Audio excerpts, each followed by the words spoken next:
मैं इसको केवल क्रिश्चियनिटी पे नहीं लेके जाऊंगा, लेकिन one of the factors I am saying, if you remember, जितने भी टेररिस्ट काम करते हैं वहाँ नॉर्थ ईस्ट में, उनको लगभग सभी को चर्च का एक ब्लेसिंग मिली हुई है। आप कुकी और नागा हैं, आप टैक्स नहीं भरते, मैं तो इसलिए मैं टैक्स भरता हूँ। नौकरी आपको मिलती है, मुझे नहीं मिलती। Modi must resign. जय हिंद दोस्तों, डीओ न्यूज़ पे आपका स्वागत है। आज हमारे साथ एक बहुत ही खास मेहमान डॉक्टर रतन शारदा जी हैं। इनसे हम इनके विचारों के बारे में, आरएसएस के बारे में बहुत कुछ जानेंगे, प्रेजेंट पॉलिटिकल कंटेस्ट के बारे में जानेंगे, जो पॉलिटिकल कंट्रोवर्सी चल रही है, जो लोकसभा में, जो पार्लियामेंट बंद है 3-4, जब से मानसून सेशन स्टार्ट हुआ है, फुल्ली फंक्शनल नहीं है, इन सब के बारे में जानेंगे। और ये भी जानेंगे कि आरएसएस की विचारधारा क्यों भारत की विचारधारा से मैच नहीं करती, जैसा कि विपक्षी पार्टियां कहती हैं। Hello sir, how are you? नमस्कार संदीप जी, बड़ी खुशी आपसे मिलके। जी सर। आपके यूट्यूब के बारे में सुना था, लेकिन पहली बार आपने बुलाया, धन्यवाद। सर, हम हमेशा चाहेंगे आपको बुलाते रहे। सर, मेरा पहला क्वेश्चन आपसे ये है, I.N.D.I.A इंडिया जो ग्रुपिंग है पोजीशंस की, उन्होंने एक सर नो कॉन्फिडेंस मोशन आज लोकसभा में लाया और स्पीकर ने एक्सेप्ट भी कर लिया, जैसा कि मोदी जी ने 2018 में कहा था। वो शुभकामनाएं मैं आज फिर देना चाहता हूं कि आप इतनी तैयारी करो कि 2023 में फिर से आपको अविश्वास प्रस्ताव लाने का मौका मिले। सेम वैसा ही हो रहा है फिर से। इस पे सर आप क्या कहना चाहेंगे? मैं तो कहता हूँ नो कॉन्फिडेंस मोशन आया, बड़ा अच्छा हुआ, एक्सेप्ट किया और भी अच्छा हुआ, पर मैं उम्मीद करता हूँ कि वॉकआउट नहीं करेंगे। यानी जब उनकी बहस का उत्तर देने का समय आएगा तो वो शांति से सुनेंगे, और जब मोदी जी बोलने के लिए खड़े होंगे तो वॉकआउट नहीं करेंगे, क्योंकि अब तक उनका ये रहा है कि मोदी जी के उत्तर उनसे सुने नहीं जाते। तो जैसे ही मोदी जी खड़े होते हैं या कोई अपोजिशन का बड़ा लीडर कांग्रेस बीजेपी का बड़ा लीडर खड़ा होता है, उस समय ये उठ के चले जाते हैं। तो इनको वन वे कम्युनिकेशन की आदत है। एक जो टोटलिटेरियन की सबसे बड़ी निशानी होती है कि आप वन वे हमेशा डिबेट चाहते हो, वन वे नैरेटिव चाहते हो, उनका आदत गई नहीं अभी, इसलिए वो लोकसभा से ज़्यादा बाहर बात करते हैं। सोनिया जी ने कहा था सड़कों पे उतरना पड़ेगा, और बाकी कांग्रेस लीडरों ने कहा कि अब तो, राहुल गांधी ने कहा था कि अब तो केरोसिन छिड़का जा चुका है। तो डिसीजन ये पार्लियामेंट न लेते हुए सड़कों पे लिया जाएगा, ऐसा एक इनको लगता है, क्योंकि अब इनको पता पार्लियामेंट के लिए जगह खास है नहीं, इसलिए ऐसी बहस होनी चाहिए, लोगों को पता चले, और इसका स्वागत करता हूँ। ज़्यादा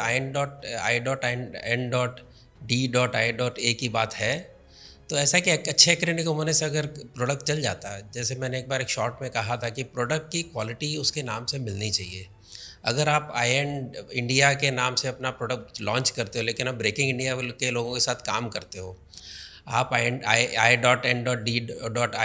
को इंडिया के नाम से प्रोनाउंस करते हो, लेकिन आप बाहर जाके इंडिया के ऊपर बाहर से कैसे प्रेशर आना चाहिए यहाँ राजनीति में, क्योंकि आपका प्रेशर नहीं चलता, तो दिक्कत है। अगर आपके विचार पाकिस्तान और चाइना से ज़्यादा मिलते हैं विदेश नीति के बारे में, सुरक्षा नीति के बारे में, तो समस्या है। अगर आप समझते हो कि जो कहते हैं कि भारत तेरे टुकड़े होंगे, उनके साथ में आप खड़े रहेंगे, नक्सलों के साथ खड़े रहेंगे और फिर कहेंगे हम इंडिया बनाएंगे, तो इसके बारे में लोग विश्वास नहीं करेंगे। The product quality has to match the product, which is not happening. और अच्छा नाम तो बहुत लोग रोक ही सकते हैं, स्मार्ट लोग हैं उनके पास, ऐसी बात सर, ये उसी तरह है कि एक कमरे में 10-15 चोर या अपराधी मिल के एक ग्रुप बनाते हैं, उसका नाम हाई कोर्ट रख देते हैं, और जब अपराध करते हैं तो कंटेम्प्ट ऑफ कोर्ट हो जाएगा। खैर सर, हमारा नेक्स्ट क्वेश्चन ये है कि vice president of India Dhankhar ji ने अभी कल या परसों एक स्टेटमेंट दिया, they are weaponising the disruption of parliament और protesting to hide their own interest, या फिर जो एक्सप्रेस करना चाहते हो। तो सर, जब ऐसा क्यों होता है सर कि पार्लियामेंट स्टार्ट होने से पहले 2 दिन पहले कुछ न कुछ मुद्दा बनता है, उस मुद्दे को वेपनाइज करके पूरे पार्लियामेंट को बंद कर दिया जाता है। मेरा सर आपसे क्वेश्चन ये है कि क्या चाहती है विपक्षी पार्टियाँ? Modi must resign. जैसा कि सर आपने कहा, जब मोदी बोलेंगे तो मोदी इनको वॉकआउट नहीं करना चाहिए। हाँ। तो वो तो बोल रहे हैं सर, मोदी पार्लियामेंट में आ ही नहीं रहे हैं, वो बोल ही नहीं रहे हैं। अगर कोई बहस शुरू करेंगे तो आएंगे ना, वो पार्लियामेंट के बाहर आके थोड़ी मिलेंगे, गांधी जी के पुतले के नीचे आके तो नहीं मोदी जी मिलेंगे ना उनसे हाथ मिलाने के लिए। उनको पार्लियामेंट में आना पड़ेगा, मोशन देना पड़ेगा। अगर वो कहते हैं कि बहस नहीं करेंगे, मोदी जी स्टेटमेंट दे दें, ऐसा तो कभी होता नहीं है। आपको अगर दिक्कत है तो आप अपने विचार रखेंगे, उसका सरकार जवाब देगी। अगर आप उस समय स्टेटमेंट मांगोगे तो सरकार उसका जवाब देगी। होम मिनिस्टर है, प्राइम मिनिस्टर है, डिफेंस मिनिस्टर है, हर तरह के लोग इन्वॉल्व हैं। और जहाँ तक ये डिसेप्शन का सवाल, आप देखिए जब से मोदी जी आए हैं, लगभग हर पार्लियामेंट सेशन, शुरू में कुछ पार्लियामेंट सेशन अच्छे हो गए, प्रोडक्टिविटी बहुत ऊंची थी, तो ज़रा घबरा गए होंगे कि इतने बिल धड़ाधड़ पास हो रहे हैं और उसके कारण एक अच्छी गवर्नेंस की धाक जम रही है लोगों के ऊपर, लोगों को दिख रहा है कि बदलाव आ रहा है, तो ऐसे कैसे चलेगा। कोई भी अच्छा बिल पास ना हो, ऐसा ना लगे बिजनेस अच्छा पार्लियामेंट में हो रहा है और उसके कारण नई पॉलिसीज़ आ रही हैं जिसके कारण लोगों का भला हो रहा है, तो न हो पाए। क्योंकि आप देखिए ना, अगर 70 साल के बराबरी के डेवलपमेंट, उससे अधिक डेवलपमेंट, कई गुना डेवलपमेंट 10 साल में हुआ है, तो ये समस्या है लेफ्टिस्ट और सेकुलर लोगों के लिए। तो उसको कैसे रोका जाए, उसके लिए जो भी उपाय करने हैं, और सरकार को डिस्क्रेडिट करने के लिए लोकसभा में लगातार शोर मचे, तो लोगों का अपना प्रजातंत्र से विश्वास उठ जाए। Basically anarchy is the backdoor entry of communism.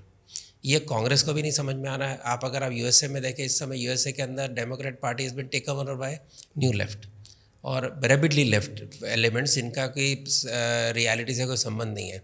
इसका असर आने वाले 5-7 सालों में आप भी वहाँ देखेंगे। इसी प्रकार लेफ्टिस्ट लोगों को एनार्की चाहिए। जब लोगों को लगे प्रजातंत्र पे विश्वास उठ जाए, लोगों को लगे क्या लगा के रखा है, पार्लियामेंट क्यों चलती है, तो इनके लिए फ़ायदेमंद है। इसके कारण वो अनास्था जगाने के लिए कर रहे हैं ताकि इनका बैकडोर एंट्री पॉसिबल हो, और ये मैं मानता हूँ उसका मुख्य कारण है। सर मुझे क्वेश्चन आपसे ये पूछना, जैसे कि मणिपुर इशू हुआ सर, मणिपुर इशू के बाद पूरा अपोजिशन जो I.N.D.A.I.A करके इंडिया, जिसको ये प्रोनाउंसिएशन देते हैं, यूपीए 2 बोल दीजिए, यूपीए 3 बोल दीजिए, 3 बोल दीजिए। तो उनका जो सर जो वो कहना चाहते हैं कि प्रधानमंत्री पार्लियामेंट में आए, मणिपुर में स्टेटमेंट दें, इवन दो कि होम मिनिस्टर कह रहे हैं we are ready to discuss on Manipur. तो क्या सर उनको होम मिनिस्टर के स्टेटमेंट पे विश्वास नहीं है, वो पार्लियामेंट में सिर्फ और सिर्फ मोदी जी का स्टेटमेंट चाहते हैं, या फिर मोदी जी के स्टेटमेंट के बाद वो कुछ और नया मुद्दा लेके आएंगे कि किसी भी तरह पार्लियामेंट पूरा मानसून सीजन जो है वास्ट अवे हो जाए? उसका तो मैंने आपको उनकी मेंटली में बता ही दिया, उसके ऊपर दोबारा बोलूँगा नहीं। जहाँ तक मणिपुर का मुद्दा है, मणिपुर के मुद्दे पे मैं नहीं चाहता हूँ कि कोई बहुत ऐसे आवेशपूर्ण उसके मुद्दे के लोग बोलें, उसके ऊपर आवेशपूर्ण ढंग से बोलें, क्योंकि नॉर्थ ईस्ट की समस्या, नॉर्थ ईस्ट की कॉम्प्लिकेशंस लोगों को पता नहीं है। कांग्रेस को पता है। मोदी जी के आने के पहले नॉर्थ ईस्ट की क्या हालत थी हम जानते हैं। आप अगर सोशियोलॉजी के स्टूडेंट हैं, आप इंटरनेशनल पॉलिटिक्स स्टूडेंट हैं, मेरी बुक है कॉन्फ्लिक्ट रेजोल्यूशन द RSS पे, उसके अंदर पूरा एक सेक्शन नॉर्थ ईस्ट पे है। तो 1836 में वहाँ मिशनरी आए, वहाँ पर ट्राइबल्स को पिछड़ा हुआ रखना, इसके लिए इनर लाइन परमिट लगाई गई, उसके कारण उनको पूरी मिशनरी को छूट मिली और लोग यहाँ के जा नहीं सकते थे। और ट्राइबल आइडेंटिटी बहुत स्ट्रॉन्ग है, और ट्राइबल आइडेंटिटी इतनी ज़्यादा है कि नदी के इस पार, नदी के उस पार, पहाड़ के नीचे, पहाड़ के ऊपर, वहाँ अलग अलग ट्राइब्स हैं। उनके अंदर पहले भी कंपटीशन थी, लेकिन आपस में मिलजुल कर रहते थे। उसके अंदर जो आइडेंटिटी नहीं आई, क्रिश्चियनिटी की ऐड हुई, तो धीरे धीरे एक दुराव शुरू हुआ। मैं इसको केवल क्रिश्चियनिटी पे नहीं लेके जाऊंगा, लेकिन one of the factors I am saying, if you remember, जितने भी टेररिस्ट काम करते हैं वहाँ नॉर्थ ईस्ट में, उनको लगभग सभी को चर्च का एक ब्लेसिंग मिली हुई है, और वहाँ पर लैंड ऑफ जीसस वगैरह बोलने की प्रथा है। और आप अगर मेरी बुक पढ़ेंगे, मेरी ना बुक पढ़ें, कहीं भी पढ़ें, आपको पता चलेगा कि वो टेररिज्म के अंदर कितना बड़ा आश्रयदाता चर्च था। जहाँ तक मणिपुर का सवाल है, वहाँ पर भी मैतेई समाज, कुकी समाज, और अगर आप देखेंगे कुकी समाज केवल कम्युनिज्म की बात नहीं है, कुकी समाज म्यांमार से आया है। आज से कुछ साल पहले तक कुकी जनसंख्या 2-4% थी, और एग्जैक्ट परसेंटेज पे नहीं जाऊँगा, आज की तारीख में 30% के आसपास है। नागा की नॉर्मल ग्रोथ है, कुकी म्यांमार से आने वाले उनकी ग्रोथ एक्स्ट्रॉर्डिनरी है, जो कि केवल वहीं की पैदाइश नहीं हो सकती। तो जो इन्फिल्ट्रेशन का एक बड़ा, इमिग्रेशन का बड़ा मुद्दा है, जिसके कारण एक संघर्ष है, जहाँ पर 50% के आसपास की आबादी 10% वैली में रहती है, और जिसको वहाँ पर वो अधिकार नहीं है जो बाकी ट्राइबल्स को है, और जिसका ट्राइबल का अधिकार 1951 में नेहरू गवर्नमेंट वापस लेती है। They were scheduled tribes, this was removed in 1951 census. उसके कारण ना तो उनको रिजर्वेशन मिलती है, ना उनको इनकम टैक्स भरना पड़ता है। ना आप 1 लाख कमा रहा हूँ, मैं कमा रहा हूँ, आप कुकी और नागा हैं, आप टैक्स नहीं भरते, मैं मेते इसलिए मैं टैक्स भरता हूँ। नौकरी आपको मिलती है, मुझे नहीं मिलती। यहाँ से शुरुआत हो गई कि मैं उसी 10% में अपने आप को 50% लोग बसें और बाहर वाले यहाँ ज़मीन ले सके, मैं ना ले सकूँ। इस प्रकार के इकोनॉमिक इश्यूज़ भी बहुत हैं, और आइडेंटिटी की तो क्लैश है ही। अभी या तो उनको हारमोनी के साथ में उसको निपटाया जाए, जो कि पिछले 7-8 साल में हुआ, या कोई एक स्पार्क ऐसा दिया जाए कि जिसके कारण सडनली वो फ्लेयर अप हो। वहाँ मैतेई भी आर्म्ड है, वहाँ कुकी भी आर्म्ड है, तो ट्राइबल राइवलरी तो है, लेकिन उसको इतने समय, जो पिछले इतने सालों से शांति से उसको संभाल के रखा, वो इस समय एक एक्सप्लोजन हुआ है। और इस प्रकार के क्लैशेज़ अगर नॉर्थ ईस्ट की हिस्ट्री पढ़ेंगे, 70 साल की ऐसी आ रही है, और उस समय समाचार दब जाते थे, अब दबते नहीं है। अच्छी बात है कि आज उसको हम देख रहे हैं, उसके समाचार पढ़ रहे हैं। जहाँ इलेक्शन आके चले जाते थे वहाँ इलेक्शन डिस्कस होता है वहाँ का। ये अच्छी, बहुत अच्छी परिस्थिति है। वहाँ की गलतियाँ भी सुधारने की ज़रूरत है, लेकिन वहाँ के विषय को इस प्रकार से फ्लेयर अप करवाना ये किसी के हित में नहीं है। जब भी नॉर्थ ईस्ट में इतने समय पे फ्लेयर अप होते थे, कभी भी किसी पार्टी ने उसको राष्ट्रीय मुद्दा बना के एक आवेश का वातावरण नहीं बनाया था। अब वो चल रहा है जो खतरनाक है। और मणिपुर पे चर्चा हो, ये केवल मोदी तुमने क्या किया वगैरह, भारत जनता पार्टी ने क्या किया, इसके बजाय अगर हम फिर मैंने आपको एक इतिहास का एक कारण आपको केवल नेहरू जी का 1951 का सेंसस का बताया, तो लोग बोलेंगे इतिहास में मत जाओ। लेकिन आपका आज वो है जो कल से प्रभावित है और उससे आपका भविष्य भी प्रभावित होगा। तो वहाँ के लोगों को न्याय मिलना शुरू हुआ है और उसके कारण वहाँ शांति कुछ हद तक अच्छी रही है। उसमें अगर ऐसा एक एब्रीवेशन, एक ऐसा इस प्रकार का एक गलत एक बात हो गई, उसको सुधारना हमारा कर्तव्य है, क्योंकि राष्ट्रीय एकता के लिए अति आवश्यक है। और इसके कारण उत्तर सुनना चाहिए, वो कोई भी फॉर्म हो सकता है। लेकिन लोकसभा शुरू होने से लेकर कहा है कि हम बहस के लिए तैयार हैं, लेकिन आप बहस नहीं चाहते, आप एक तरफा केवल नैरेटिव क्रिएट करना चाहते हैं। इंटरनेशनल लेवल पे इसको क्रिश्चियनिटी की आप परसिक्यूशन की बात करते हैं, तो ये उनके पास इंटरनेशनल मीडिया है, चर्च के पास, और वो उनके पीछे वो खड़े हैं। मैतेई के पास उनके पास इस प्रकार की एक्सपोजर है नहीं कि ऐसे अपना नैरेटिव खड़ा करें। तो गलतियां दोनों से हुई हैं, लेकिन शुरुआत कैसे हमको पता ही है। हाई कोर्ट के एक डिसीजन को बहाना बनाया गया, वहाँ पर पहले मोर्चे तक वायलेंट नहीं थे, फिर एक उसमें से एलिमेंट उठता है जो वायलेंस करता है। उस समय उसकी रिपोर्टिंग नहीं होती, बाद में जैसे उसका काउंटर अटैक होता है उसकी रिपोर्टिंग होती है।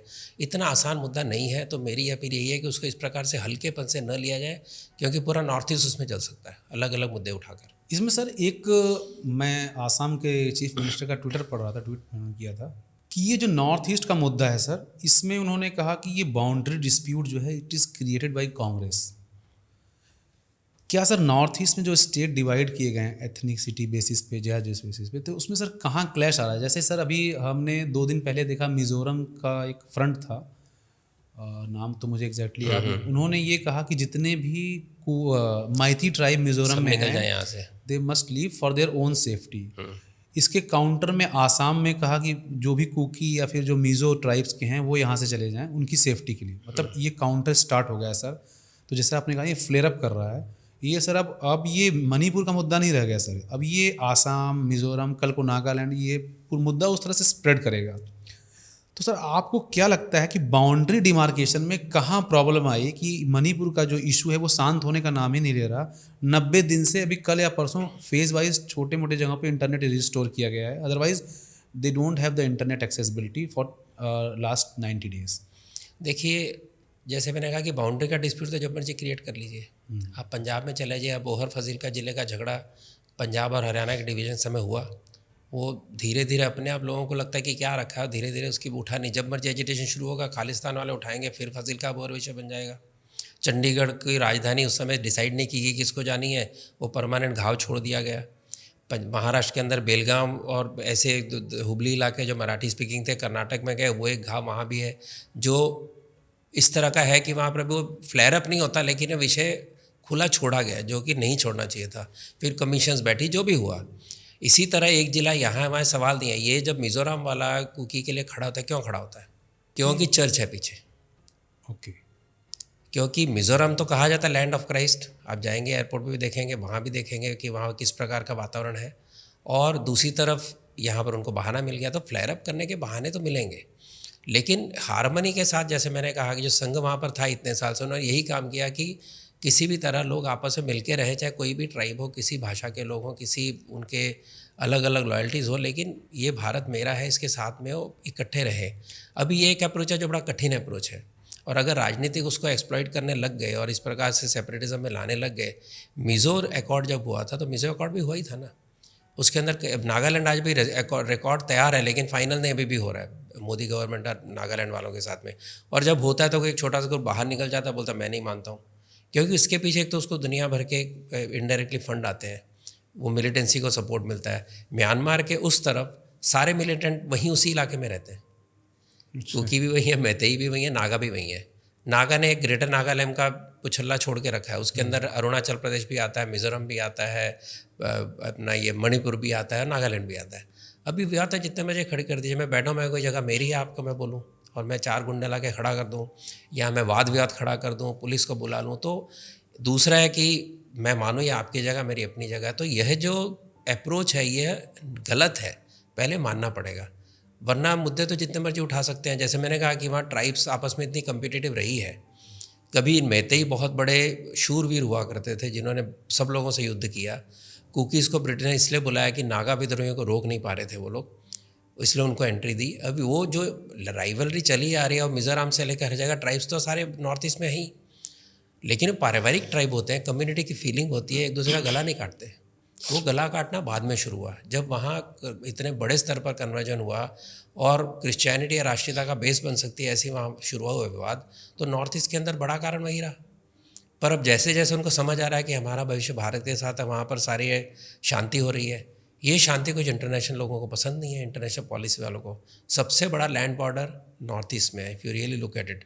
सबसे ज़्यादा राष्ट्र नॉर्थ ईस्ट को टच करते हैं। हाईवे बन रहा है पूरा, वहाँ से लेकर थाईलैंड तक हाईवे बन रहा है, ये भी किसी को पसंद नहीं है। So there are powers who do not want peace in any country, so they create this kind of fissures, whether we fall for it और वेदर रियलाइज़ कि भैया इसमें कुछ रखा नहीं है और हमारी विकास और हमारे यहीं से जुड़े रहना हमारे लिए अच्छा है। और इस तरह के झगड़े तो हर जगह होते ही हैं, परिवार के झगड़े हो सकते हैं। इस अप्रोच से जाएंगे तो सोल्यूशन तो जैसे मैंने कहा 6-7 साल से शांति थी, उनको लगा कि भाई ये अलग अप्रोच है, लेकिन जैसे ही मणिपुर फ्लेयर अप हुआ तो उनके फिर वो स्पिरिट जाग गई है। इसका पेशेंस कैसे होगा, इलाज नहीं, और पेशेंटली करना, शोर मचा के कुछ होगा नहीं। जैसे मैंने कहा कि सब तरफ आम लोग हैं, मैं तो नहीं कह रहा मैतेई भी आम नहीं है, लेकिन उनका जो ग्रीवेंस है वो जेन्युइन है। अभी आपने इमिग्रेशन से बढ़ाई आबादी और आप कहते हैं मेरा हक है। वहाँ रिलीजन नहीं है, वहाँ आपके हक है क्योंकि आप उसके अंदर आए हो। अभी आपको यहाँ पर हक जमाना है, आपको वहाँ पर डिफॉरेस्ट जगह बनानी है अपने लिए, और आपको वहाँ नहीं मिलती तो आपको वैली में आना है। ये तो जेन्युइन मुद्दे हैं ना। Sir coming to the next point, क्योंकि मणिपुर पे ऑलरेडी बहुत सारा पब्लिक डोमेन में डिबेट हो चुकी है, हम नेक्स्ट पॉइंट इसलिए मैंने कहा केवल इसको पेशेंस और शांति, ये रास्ता है। इसको फ्लेयर अप करवाने में किसी का भी भला नहीं है, देश का भला नहीं है। सर एक आप देखेंगे अपोजिशन के एक लीडर हैं राहुल गांधी जी, कांग्रेस पार्टी के वो जब भी इंडिया के बाहर जाते हैं तो उनका एक ही नैरेटिव है, एक ही नैरेटिव पे बात करते हैं कि आरएसएस की जो आइडियोलॉजी है, उस सोच की सरकार इस समय भारत में है, जो कि भारतीय जनता पार्टी की सरकार है। और आरएसएस की आइडियोलॉजी जो है वो भारत के लिए या भारत की वैल्यूज़ और भारत के डेमोक्रेसी के लिए खतरा है, या फिर आप यूँ कह सकते हैं कि आरएसएस की जो आइडियोलॉजी वो अनडेमोक्रेटिक है और against the values of India. इस पे आप क्या कहेंगे सर? देखिए, जिन लोगों ने वोट दिया बीजेपी को जानते हैं कि आरएसएस की आइडियोलॉजी है, उनको पता है कि हिंदुत्व है, और उन्होंने फिर भी वोट दिया। एक बार नहीं, 2 बार दिया, और कई राज्यों में कई बार दिया। तो यहाँ के लोग तो मूर्ख नहीं हैं, उनको पता भारत की संस्कृति क्या है, भारत की ट्रेडिशन क्या है। और सभी को डेमोक्रेटिकली वोट मिले हैं, कहीं पर तलवार के जोर पे, बॉम्ब के जोर पे तो वोट नहीं मिले ना भाजपा को, आरएसएस की सपोर्ट करने वालों को। तो नेचुरली आरएसएस की सोच भारत की मूल धारा से मिलती है। और जो एक चश्मा चढ़ा के रखा था, एक मायास्मा क्रिएट किया गया था कि भाई हम तो आइडिया ऑफ इंडिया है हमारी, और आइडिया ऑफ इंडिया जो है वो कुछ अलग है। अभी मैं इसको शॉर्ट में कहा करता हूँ कई बार, आइडिया ऑफ इंडिया क्या है कि 15 अगस्त 1947 के दिन भारत बना, that is idea of India. और वो अंग्रेज़ों की देन थी, वो नेहरू जी की देन थी, महात्मा गांधी जी ने उसको पुष्पित किया, तब जाके इंडिया बना, वरना इंडिया कभी एक देश था ही नहीं। दूसरी तरफ एक सोच है जो आरएसएस परपिचुएट कर रही है लगातार 100 साल से, कि भारत एक प्राचीन राष्ट्र है, 10,000 साल से डॉक्यूमेंटेड है, 10,000 साल का इतिहास, और सांस्कृतिक रूप से, भौगोलिक तरीके से हम एक राष्ट्र थे, इसमें कोई शंका नहीं है।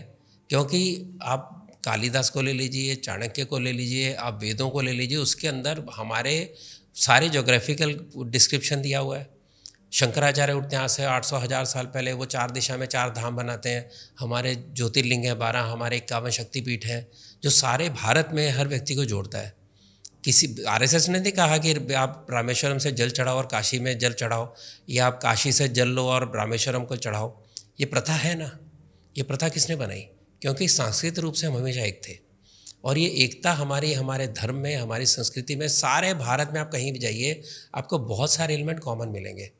आपके चाहे वो पूजा, आपके संस्कृति हो जिसके अंदर मैं साधारण कहूँ कि हम स्टेज पे चढ़ते हैं तो हम स्टेज को हमारा हर कलाकार माथा टेकता है, वेस्ट में नहीं टेकते। या हम कहते हैं मुझे कि आपको मैंने याद किया, आपकी उम्र 100 साल होगी, वेस्ट में कहते हैं कि भाई think of the day will has come. तो कुछ हमारी मूलभूत चीज़ें हैं, बहुत डिटेल में नहीं जाऊंगा, हमारे त्यौहार हैं, हमारी मान्यताएं हैं, जो कि हमारी आइडेंटिटी पंथों धर्मों से बहुत अलग है। हमारी आइडेंटिटी है, उत्तर से दक्षिण तक कॉमन है। तो ये जो भाव है, इस भाव को हम भारत का राष्ट्र कहते हैं, उसमें दुराव है नहीं। हमने बाहर के लोगों को लगातार अपनाया, शक और हूण आए अंदर हमारे समा गए, पता नहीं चला।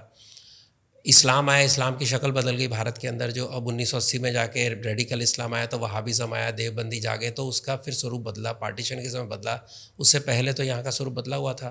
आज से 1980 तक ना केरल में, ना आप उत्तर में जाइए तो इवन यूपी के अंदर इतना बुरके का चलन नहीं था, इतना वो उठे हुए पजामा का चलन नहीं था, कश्मीर में नहीं था। ये सारा लाया गया डेलिबरेटली, जो कि हमारी संस्कृति से अलग है। इसको छोड़ दें। अभी मैं जैसे बताया कि हमारे राष्ट्रीय एकता जो कल्चरली एक है, अब वो लोग धीरे धीरे स्वीकार कर रहे हैं। और दूसरी तरफ आपकी है कि हम तो एक थे ही नहीं। तो ये जो सोच का आदमी है, उसके हमारा बेसिकली हमारा आइडियोलॉजिकल ये संघर्ष है कि हम भारत की ज्ञान परंपरा, भारत की संस्कृति को मानते हैं, वो नहीं मानते। उनको लगता है सारा कुछ वेस्ट से जो हमें दिया गया वो हमारा ज्ञान था। एक कहानी आपने सुनी होगी कि फ्रांस के कुछ लोग आए थे आज़ादी के बाद, पौंडीचेरी के, जहाँ उनकी श्रद्धा है, घूम घाम के नेहरू जी को मिले। उन्होंने कहा कि उन्होंने महान हमारे सभ्यता की, हमारी संस्कृति की बात की। तो नेहरू बोले, कमाल करते हो, जो चीज़ मैं समाप्त करने के लिए मेहनत कर रहा हूँ उसकी आप गुणगान कर रहे हो। और 10 मिनट में मीटिंग ख़त्म हो गई। तो ये बेसिक डिफरेंस है, उसको मैं जितना विस्तार कर सकता हूँ, लेकिन this is the reason why they talk like that. अभी राहुल बाहर क्या बोलते हैं, यहाँ उनका कोई सुनता नहीं है, बाहर जाके बोलते हैं। हमारा हिंदुत्व कहता है कि सारे जो लोग हैं वो हर पंथ के हम स्वागत करते हैं, हर पंथ का आदर करते हैं। जो भी रिफ्यूजी है उनको हमने स्वीकार किया, चाहे वो ज्यू हो, क्रिश्चियन हो, मुस्लिम हो, क्योंकि मुस्लिम तो केरल में उसके पहले आ चुके थे, सबको जगह मिली, पारसियों को जगह मिली। और हमने कहा अपना अपना पंथ पालन करो, आपको पूरी छूट है। भारत के अंदर माइनॉरिटी की संख्या लगातार बढ़ी, उनका समाज के अंदर भाव बढ़ा, और बाहर जो इस्लामिक देश है वहाँ कम हुआ। भारत के अंदर प्रजातंत्र रहा, लेकिन भारत से अलग हुए पाकिस्तान और बांग्लादेश में नहीं हुआ। बांग्लादेश में आज भी एक्सट्रीम ताकतें अपने आप को बड़ा कर रही हैं। उसका मतलब जो भारत की आत्मा को हम समझते हैं, ये लोग नहीं समझते। इसके कारण मैं मानता हूँ कि ये जो इनके अंदर भ्रम है, वो भ्रम को दूर करेंगे। लोगों का दूर हो रहा है, इनका नहीं हो रहा है, और अंदर से जानते हैं। ट्रेडिशनल कांग्रेस वाले अपने आप को इस विचार से अलग नहीं मानते। उनका केवल हिंदू मुस्लिम के विषय के ऊपर, अलग प्रश्न के ऊपर थोड़ा विचार होगा। बाकी वो भी संघ के साथ में समय समय पर खड़े रहे हैं। राम जन्मभूमि उसका उदाहरण है। नॉर्थ ईस्ट के अंदर इंदिरा जी ने कभी काम नहीं रोका, वहाँ पे संघ के लोग इमरजेंसी में भी वनवासी कल्याण वाले विवेकानंद केंद्र वाले काम कर रहे थे, इंदिरा जी ने नहीं रोका था। नेहरू जी ने कई बार संघ को अप्रिशिएट भी किया है सर। किया होगा एक आध बार, मैं उसमें नहीं, मुझे सर्टिफिकेट नेहरू जी की चिंता नहीं है। लेकिन मैं कहता हूँ कि नेहरू जी को 1962 में ध्यान में आ गया कि ये संघ वाले लोग अच्छे लोग हैं, काम तो कर रहे हैं। और जो उनके अंदर जो प्रेजुडिस था, वो प्रेजुडिस कुछ कम हुआ, तो ये मानता हूँ। लेकिन मैं ये मानता हूँ कि इंदिरा जी इतने विरोधी थी, उनका पॉलिटिकल विरोध था, लेकिन जब बात देश की आती थी उन्होंने कभी इसको अलग नहीं माना। मैं ऐसे एमपी को जानता हूँ जिसने कहा कि पंजाब के अंदर मेरे साथ संघ वाले खड़े रहे मुझे जिताने में, कांग्रेस का एमपी है, खालिस्तान के समय। सर कई बार आरएसएस के मंच पे भी उनकी फोटो आई है कई सारी। हाँ, तो ये राजनीतिक, एक कहते हैं ना, राजनीतिक पैतरा है। अंदर से वो जानते हैं कि अच्छा काम कर रहे हैं, इसलिए बहुत बार जब कोई कहीं भी काम होता है वहाँ के लोग भी सहायता करते हैं, कांग्रेस के लोग भी सहायता करते हैं उस काम के अंदर। लेकिन एक राजनीतिक पोस्चरिंग है, और उनको लगता है इसमें सेक्युलर्स की हमारी पोस्टिंग है, जिसके अंदर हम मुसलमान वोट पकड़ के रखेंगे तो इसको गाली देंगे तो मुसलमान वोट मिलेंगे।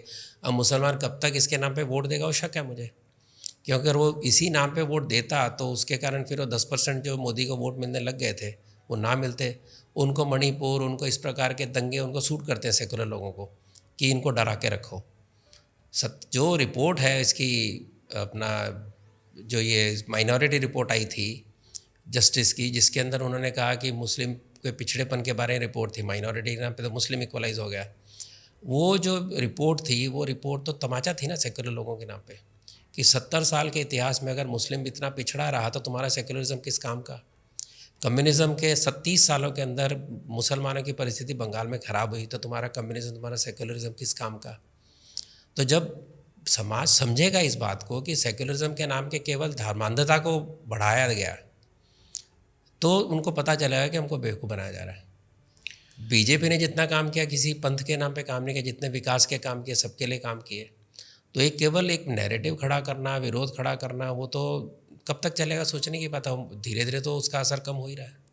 एक सर आर्गुमेंट और आता है आज की कांग्रेस को जो रिप्रेजेंट करते हैं, वो ये कहते हैं कि आरएसएस ने आज़ादी के टाइम पे कोई योगदान नहीं दिया और आरएसएस की स्थापना 1925 में होती है। साथ ही साथ एक विपरीत विचारधारा कम्युनिस्ट पार्टी ऑफ इंडिया भी भारत में बनती है। उसके बाद से सर आप ग्राउंड लेवल पे काम कर रहे हैं, तो जो कांग्रेस के लोग हैं वो ये किस बेसिस पे कहते हैं कि आरएसएस का कोई योगदान भारत की आज़ादी में नहीं रहा है, और आप इस नैरेटिव को कैसे डिस्कार्ड करेंगे? देखिए, आज़ादी की लड़ाई की किताब लिखने लगे थे अपने ये कौन बंगाल के आरसी मजूमदार, उनको पहले कहा गया आज़ादी का इतिहास लिखो।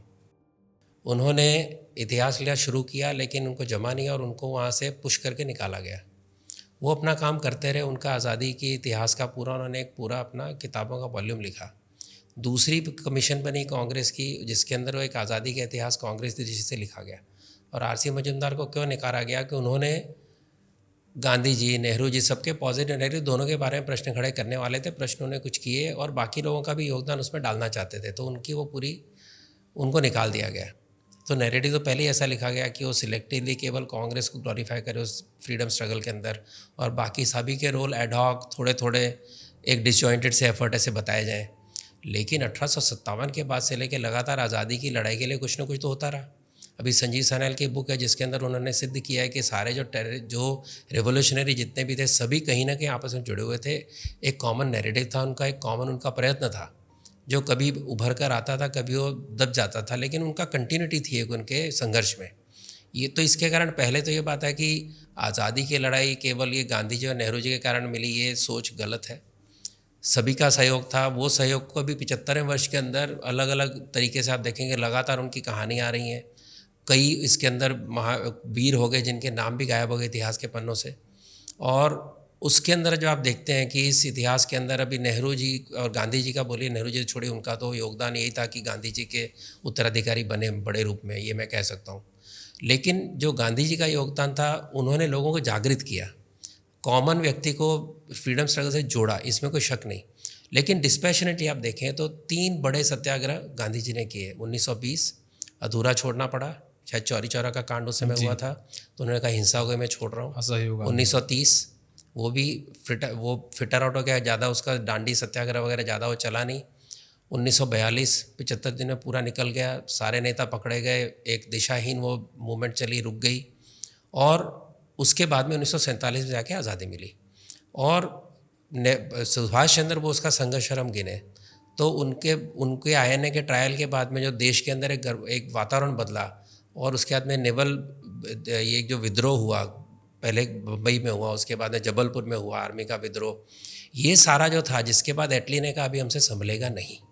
उसने स्पष्ट रूप से कहा कि लाखों लोग वर्ल्ड वॉर 1 और 2 के बैठे हैं, वेटरन्स, उनके पास गन्स हैं और उनके पास उनको चलानी आती है। ये लोग अगर सड़क पे आ गए जैसे बम्बई में हुआ तो हम संभालेंगे कैसे।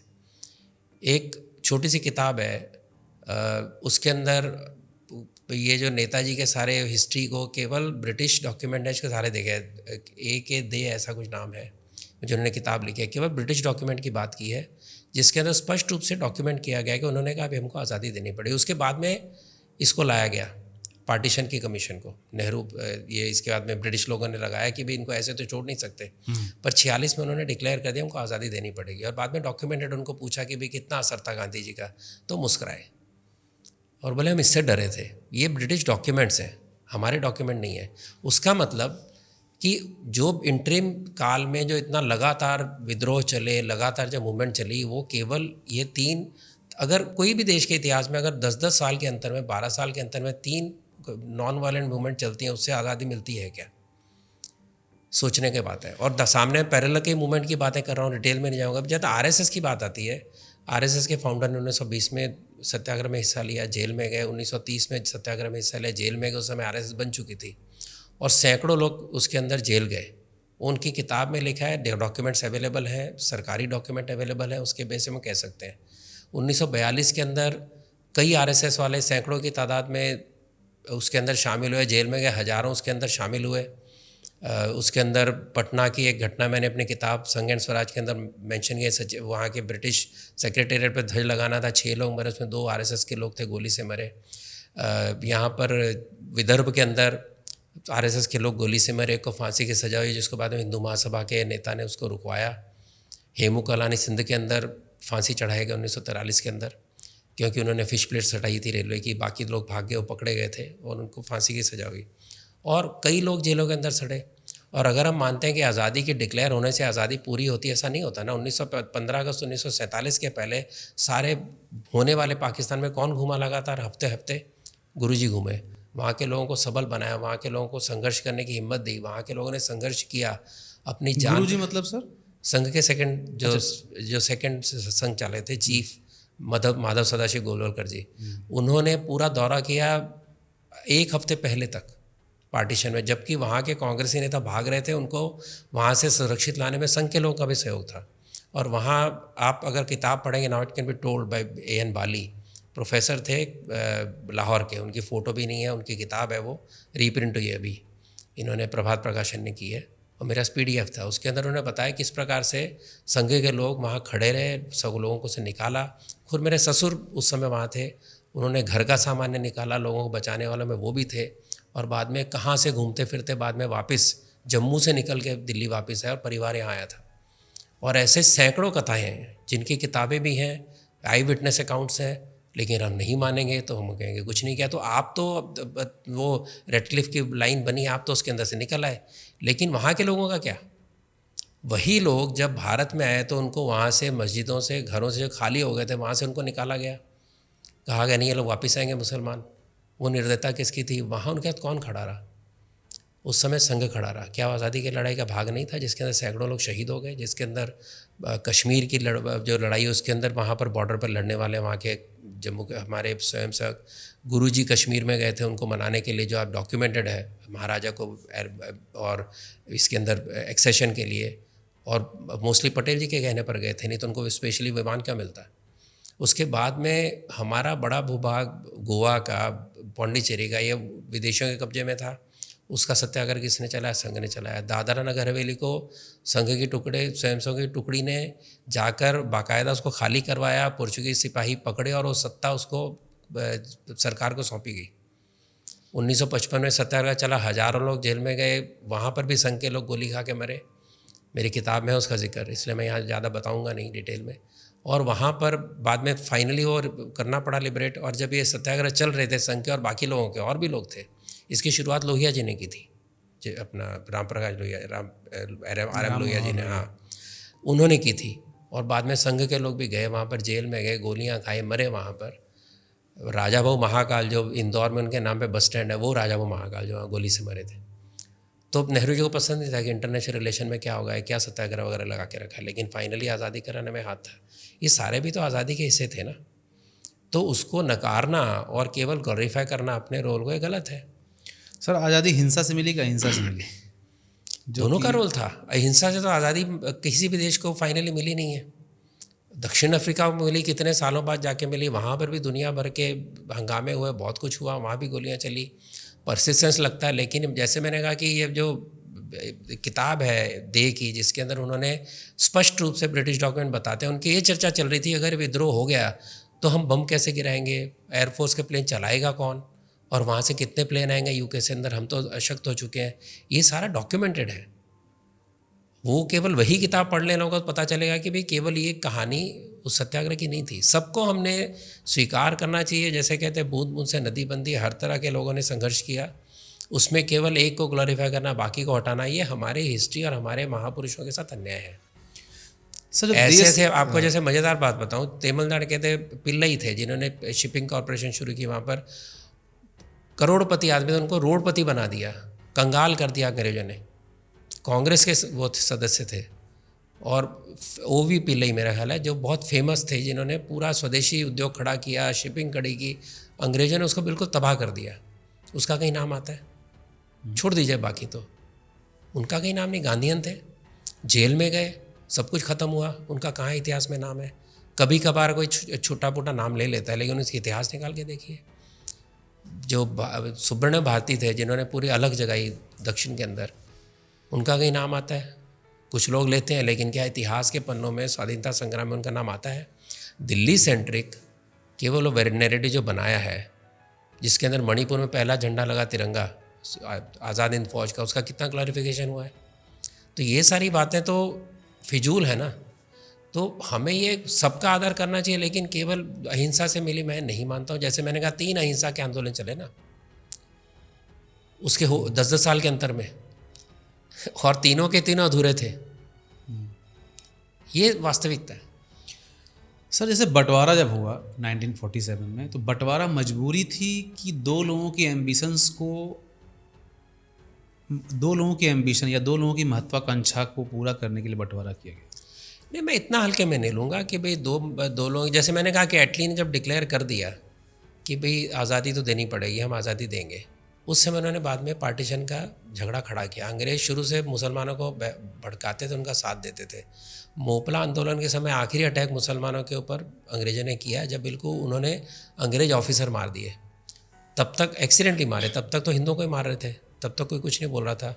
जब उन्होंने उनको मारा, उसके बाद में वो अंग्रेज़ लगातार मुसलमानों का साथ देते रहे। पहले कोई और था, वो अली ब्रदर्स थे, जिन्ना था, जो भी था, चाहे वो सर सैयद अहमद खान थे, सबको उन्होंने, अंग्रेज़ों ने उनको एक बना के रखा था कि हिंदुओं को परेशान करने के लिए, उनको एक अलग आज़ादी की लड़ाई को भटकाने के लिए। तो उस जो पहलू चल रहा था, जहाँ से फाइनली जिन्ना वहाँ तक आए, उस समय अंग्रेज़ों ने पूरा उनका साथ दिया। जैसे मैंने कहा 1946 में आप आज़ादी की बात करते हो, फिर लेकिन पार्टीशन की बात डाल देते हो। मतलब भारत को अशक्त करना, भारत को कमज़ोर करना, कभी पूर्ण रूप से खड़ा ना हो पाए, जाने से पहले इसकी तैयारी करना, पार्टीशन उसका हिस्सा था। कश्मीर का सेटलमेंट ना हो, जब कश्मीर से खदेड़े जा रहे थे पाकिस्तानी, तो लॉर्ड माउंटबेटन के कहने पर नेहरू जी ने रुकवा दी सेना, रुकवाई नहीं तो यूएनओ में चले गए, तो परमानेंट एक और सिरदर्द खड़ा हो गया। तो यह जो अंग्रेज़ों की चाल थी, उसमें हमारे नेता फंसे। तो वह जो उनकी चाल थी, उसमें ये लोग कहते हैं कि ये लोग थक गए थे, इनको लगता था कुछ भी करके आज़ादी मिल जाए, पार्टीशन देना ही पड़ा तो दे ही दो, पार्टीशन देना ही पड़ेगा, दे दो, यहाँ तक एक बात थी। लेकिन उसके बाद में अम्बेडकर जी ने कहा कि अगर पार्टीशन हो रहा है तो इसका परमानेंट हल यही है कि पार्टीशन, ये पॉपुलेशन का आपस में वो आदान प्रदान हो, वरना ये प्रॉब्लम रहेगा। ये अम्बेडकर जी की फेमस स्टेटमेंट है, सबको पता है, और इतिहास ने बताया भी कि एक समस्या का हल आपको लगता है कि हम इकट्ठे नहीं रह सकते, हम अलग वतन है, हमको अलग रहना है। आपने जब लाइनें खींच दी, और लाइनें इतनी जल्दी में खींची कि कांग्रेस ने कहीं भी ऑब्जेक्शन नहीं लिया। नानक साहब वहाँ से जिसके आज वो कॉरिडोर बना है, वो क्या 4 किलोमीटर का हिस्सा मांग नहीं रखते थे, 5 किलोमीटर का हिस्सा। ब्रिटिश थे कि तो हमारा गुरु नानक देव का हमारा ये पवित्र स्थान है, इसको तो इतना तो यहाँ करो, लाइन नहीं हिली। जहाँ पर पार्टीशन के समय पुलिस जाती थी, अगर सिख वहाँ पहुँच गए, वहाँ पर सुरक्षा हो रही है, तो पाकिस्तान डिमांड करता था कि यहाँ सेना बदलो, उसके अंदर एएन वाले की किताब में लिखा है, तो वहाँ पर बलोच को भेज दिया जाता था। क्यों? हमारी सरकार मानती थी। तो इम्पेशंस तो हो गया था कि पार्टीशन हो जाए, लेकिन जब आपने पंथ के आधार पर पार्टीशन को स्वीकार कर लिया, जिन्होंने कहा हम इकट्ठा नहीं रह सकते, तो उनको तो वहाँ भेजना चाहिए था और हमारे लोग आने चाहिए थे। जल्दबाजी में किया गया, लाखों लोगों की जान गई, करोड़ों के घर गए, उसके अंदर जिम्मेदारी तो हमारी भी नेताओं की है ना। अगर इनेविटेबल था तो उसको you should take it to the logical conclusion. You can not let a wound suffer, perpetuate because you believe you have a different ideology. आपने उनको जाने से रोका, जब मुसलमान जा चुके थे वापस बुलाया उनको, हिंदुओं से घर खाली करवाए। पाकिस्तान के अंदर उनको तुरंत प्रॉपर्टी राइट मिले, जो हिंदुओं ने वो जगह छोड़ दी थी एनिमीज़ एक्ट के अंदर, हमारे उनको जगह नहीं मिली, हिंदुओं को जो खाली घर हुए। तो ये अभी भी एनिमीज़ प्रॉपर्टी एक्ट जो है, अभी कोई सुधार किया उसके अंदर इस गवर्नमेंट ने। लेकिन आप सोचिए कि उस समय के हालात क्या थे। तो उस समय अगर ऐसे हालात थे, उसके अंदर हमारे नेताओं की पूरी जिम्मेदारी है। पार्टीशन की जिम्मेदारी नहीं भी मानो तो पार्टीशन जिस गलत ढंग से हुआ, जिस तरह से जाने गई, जिस तरह से दंगे हुए, जिस प्रकार से लोग विस्थापित हुए, जिस प्रकार से सारा पार्टीशन अधूरा छोड़ दिया गया, उसकी पूरी जिम्मेदारी नेताओं पे है जो उस समय थे। जिन्ना सेकुलर थे या कम्युनल थे? वन लाइनर आंसर सा। पहले सेक्युलर थे, फिर वो कम्युनल हो गए। मैं इसलिए कह रहा हूँ कि मोपला आंदोलन के बाद में, जब ये खिलाफत आंदोलन जो था, उसके पहले मोपला के पहले खिलाफत आंदोलन शुरू हुआ, खलीफा को रिस्टोर करने का आंदोलन, उसको जिन्ना ने विरोध किया था। गांधी ने जब कहा कि हम इनका सपोर्ट करेंगे, खलीफा के सपोर्टर्स का, जिन्ना ने उसका विरोध किया था कि धर्मांध ये पुरातनवादी मुसलमानों के पीछे मत लगो। उस समय एक बड़ा परिवर्तन हुआ कि जो पढ़ा लिखा मुस्लिम था वह आज़ादी की लड़ाई पीछे रह गया और टॉप पे आ गए मुल्ला मौलवी। तो मुल्ला मौलवियों को ऊपर लाने में कांग्रेस का हाथ है। जिन्ना को एक सेकुलर नेता से कम्युनल बनाने का जो वो दोष है वो कांग्रेस के ऊपर है, ऐसा मैं मानता हूँ।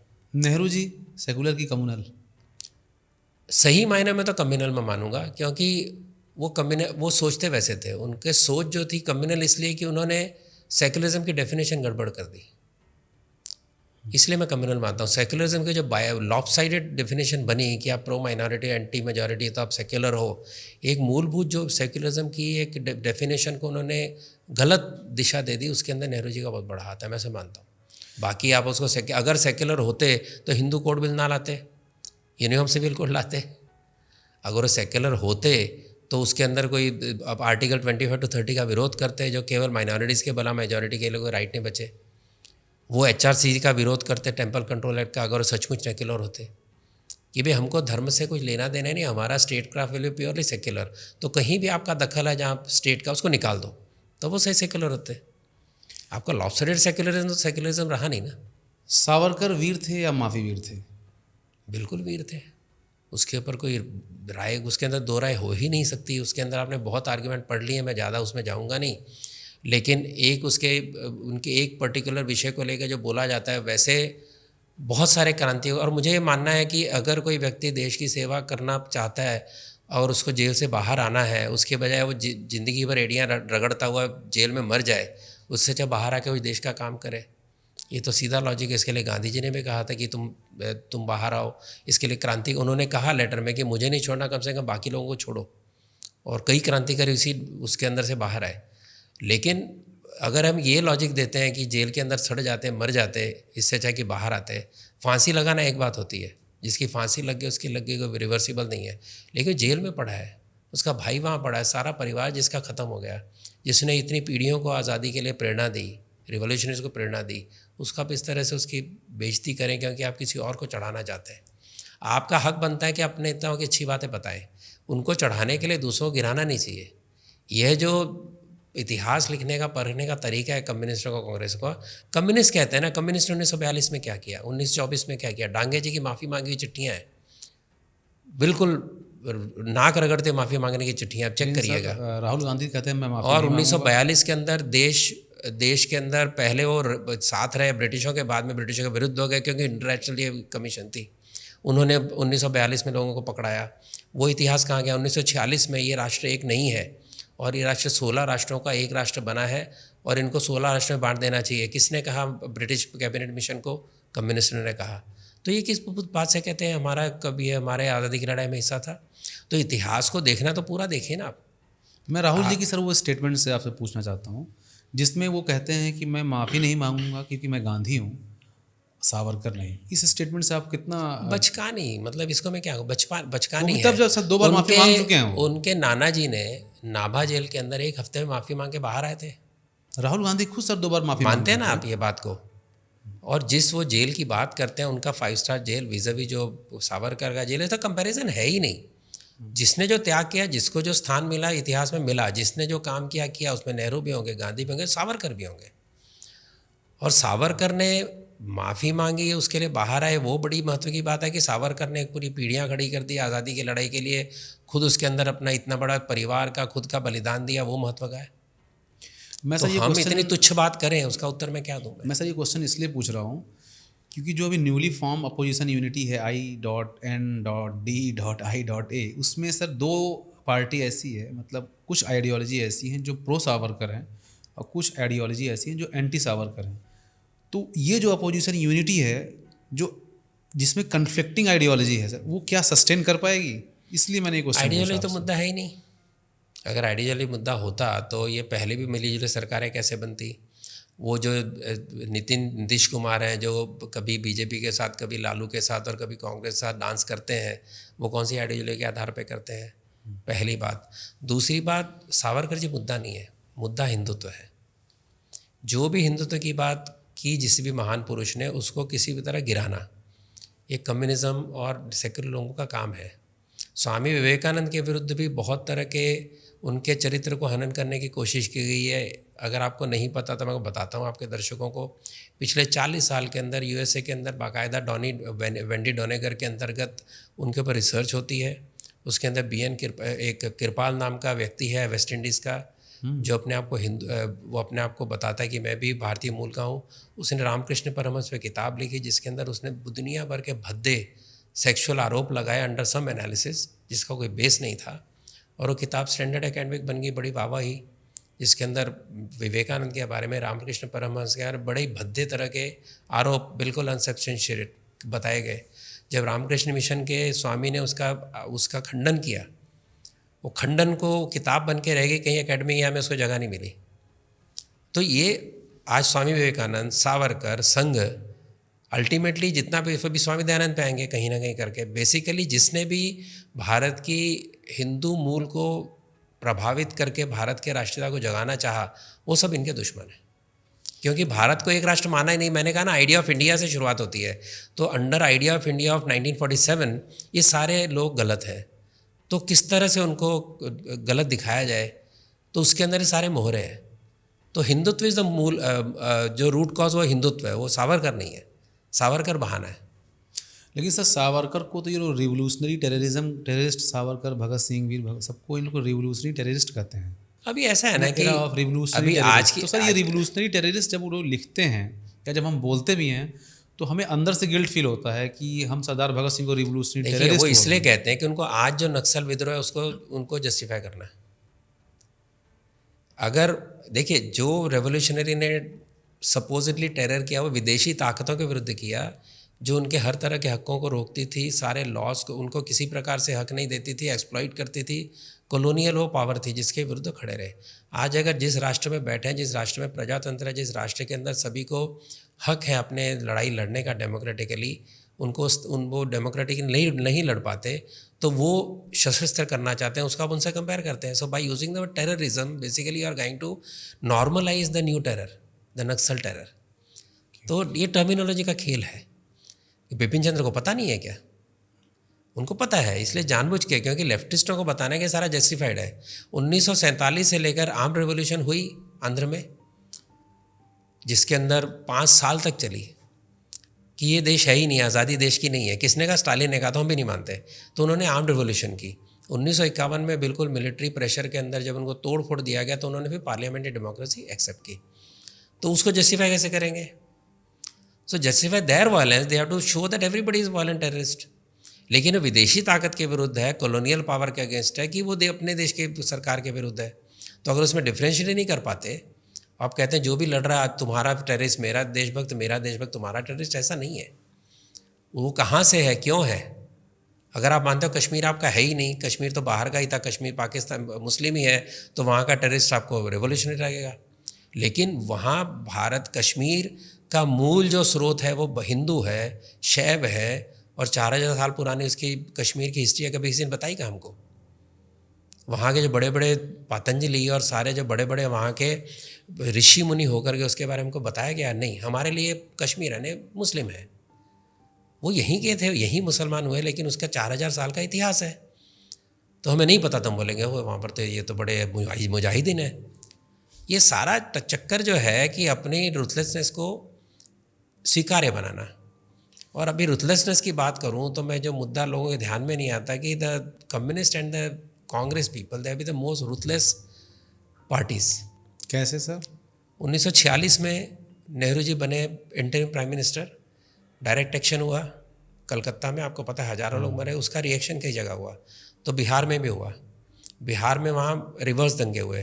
तो नेहरू जी ने धमकी दी कि मैं बम गिरा दूंगा तुम पे। आप दूर में जाइए, विकीपीडिया पढ़िए, एक आउटलुक में भी आर्टिकल है कि मैं बम गिरा दूंगा, तुम लोग ये दंगे बंद करो। तो 1946 before he became officially the prime minister of Bharat, ठीक है।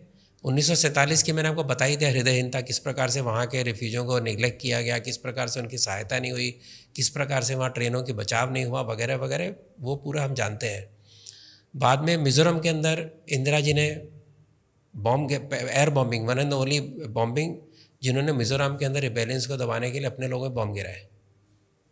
वो आपको उदाहरण दूँ, 1970 के अंदर 1960-70 के दशक के अंदर एसएसरे के अंतर्गत जितना स्टेट वायलेंस हुआ, जिसके अंदर हजारों नक्सली या सपोजिटली नक्सल लोगों को भून दिया गया, फांसी पे चढ़ा दिया गया अनऑफिशियली, यानी लटकाए मिलते थे पेड़ के ऊपर लोग, हुआ वहाँ पर बिल्कुल रुथलेस सप्रेशन हुआ।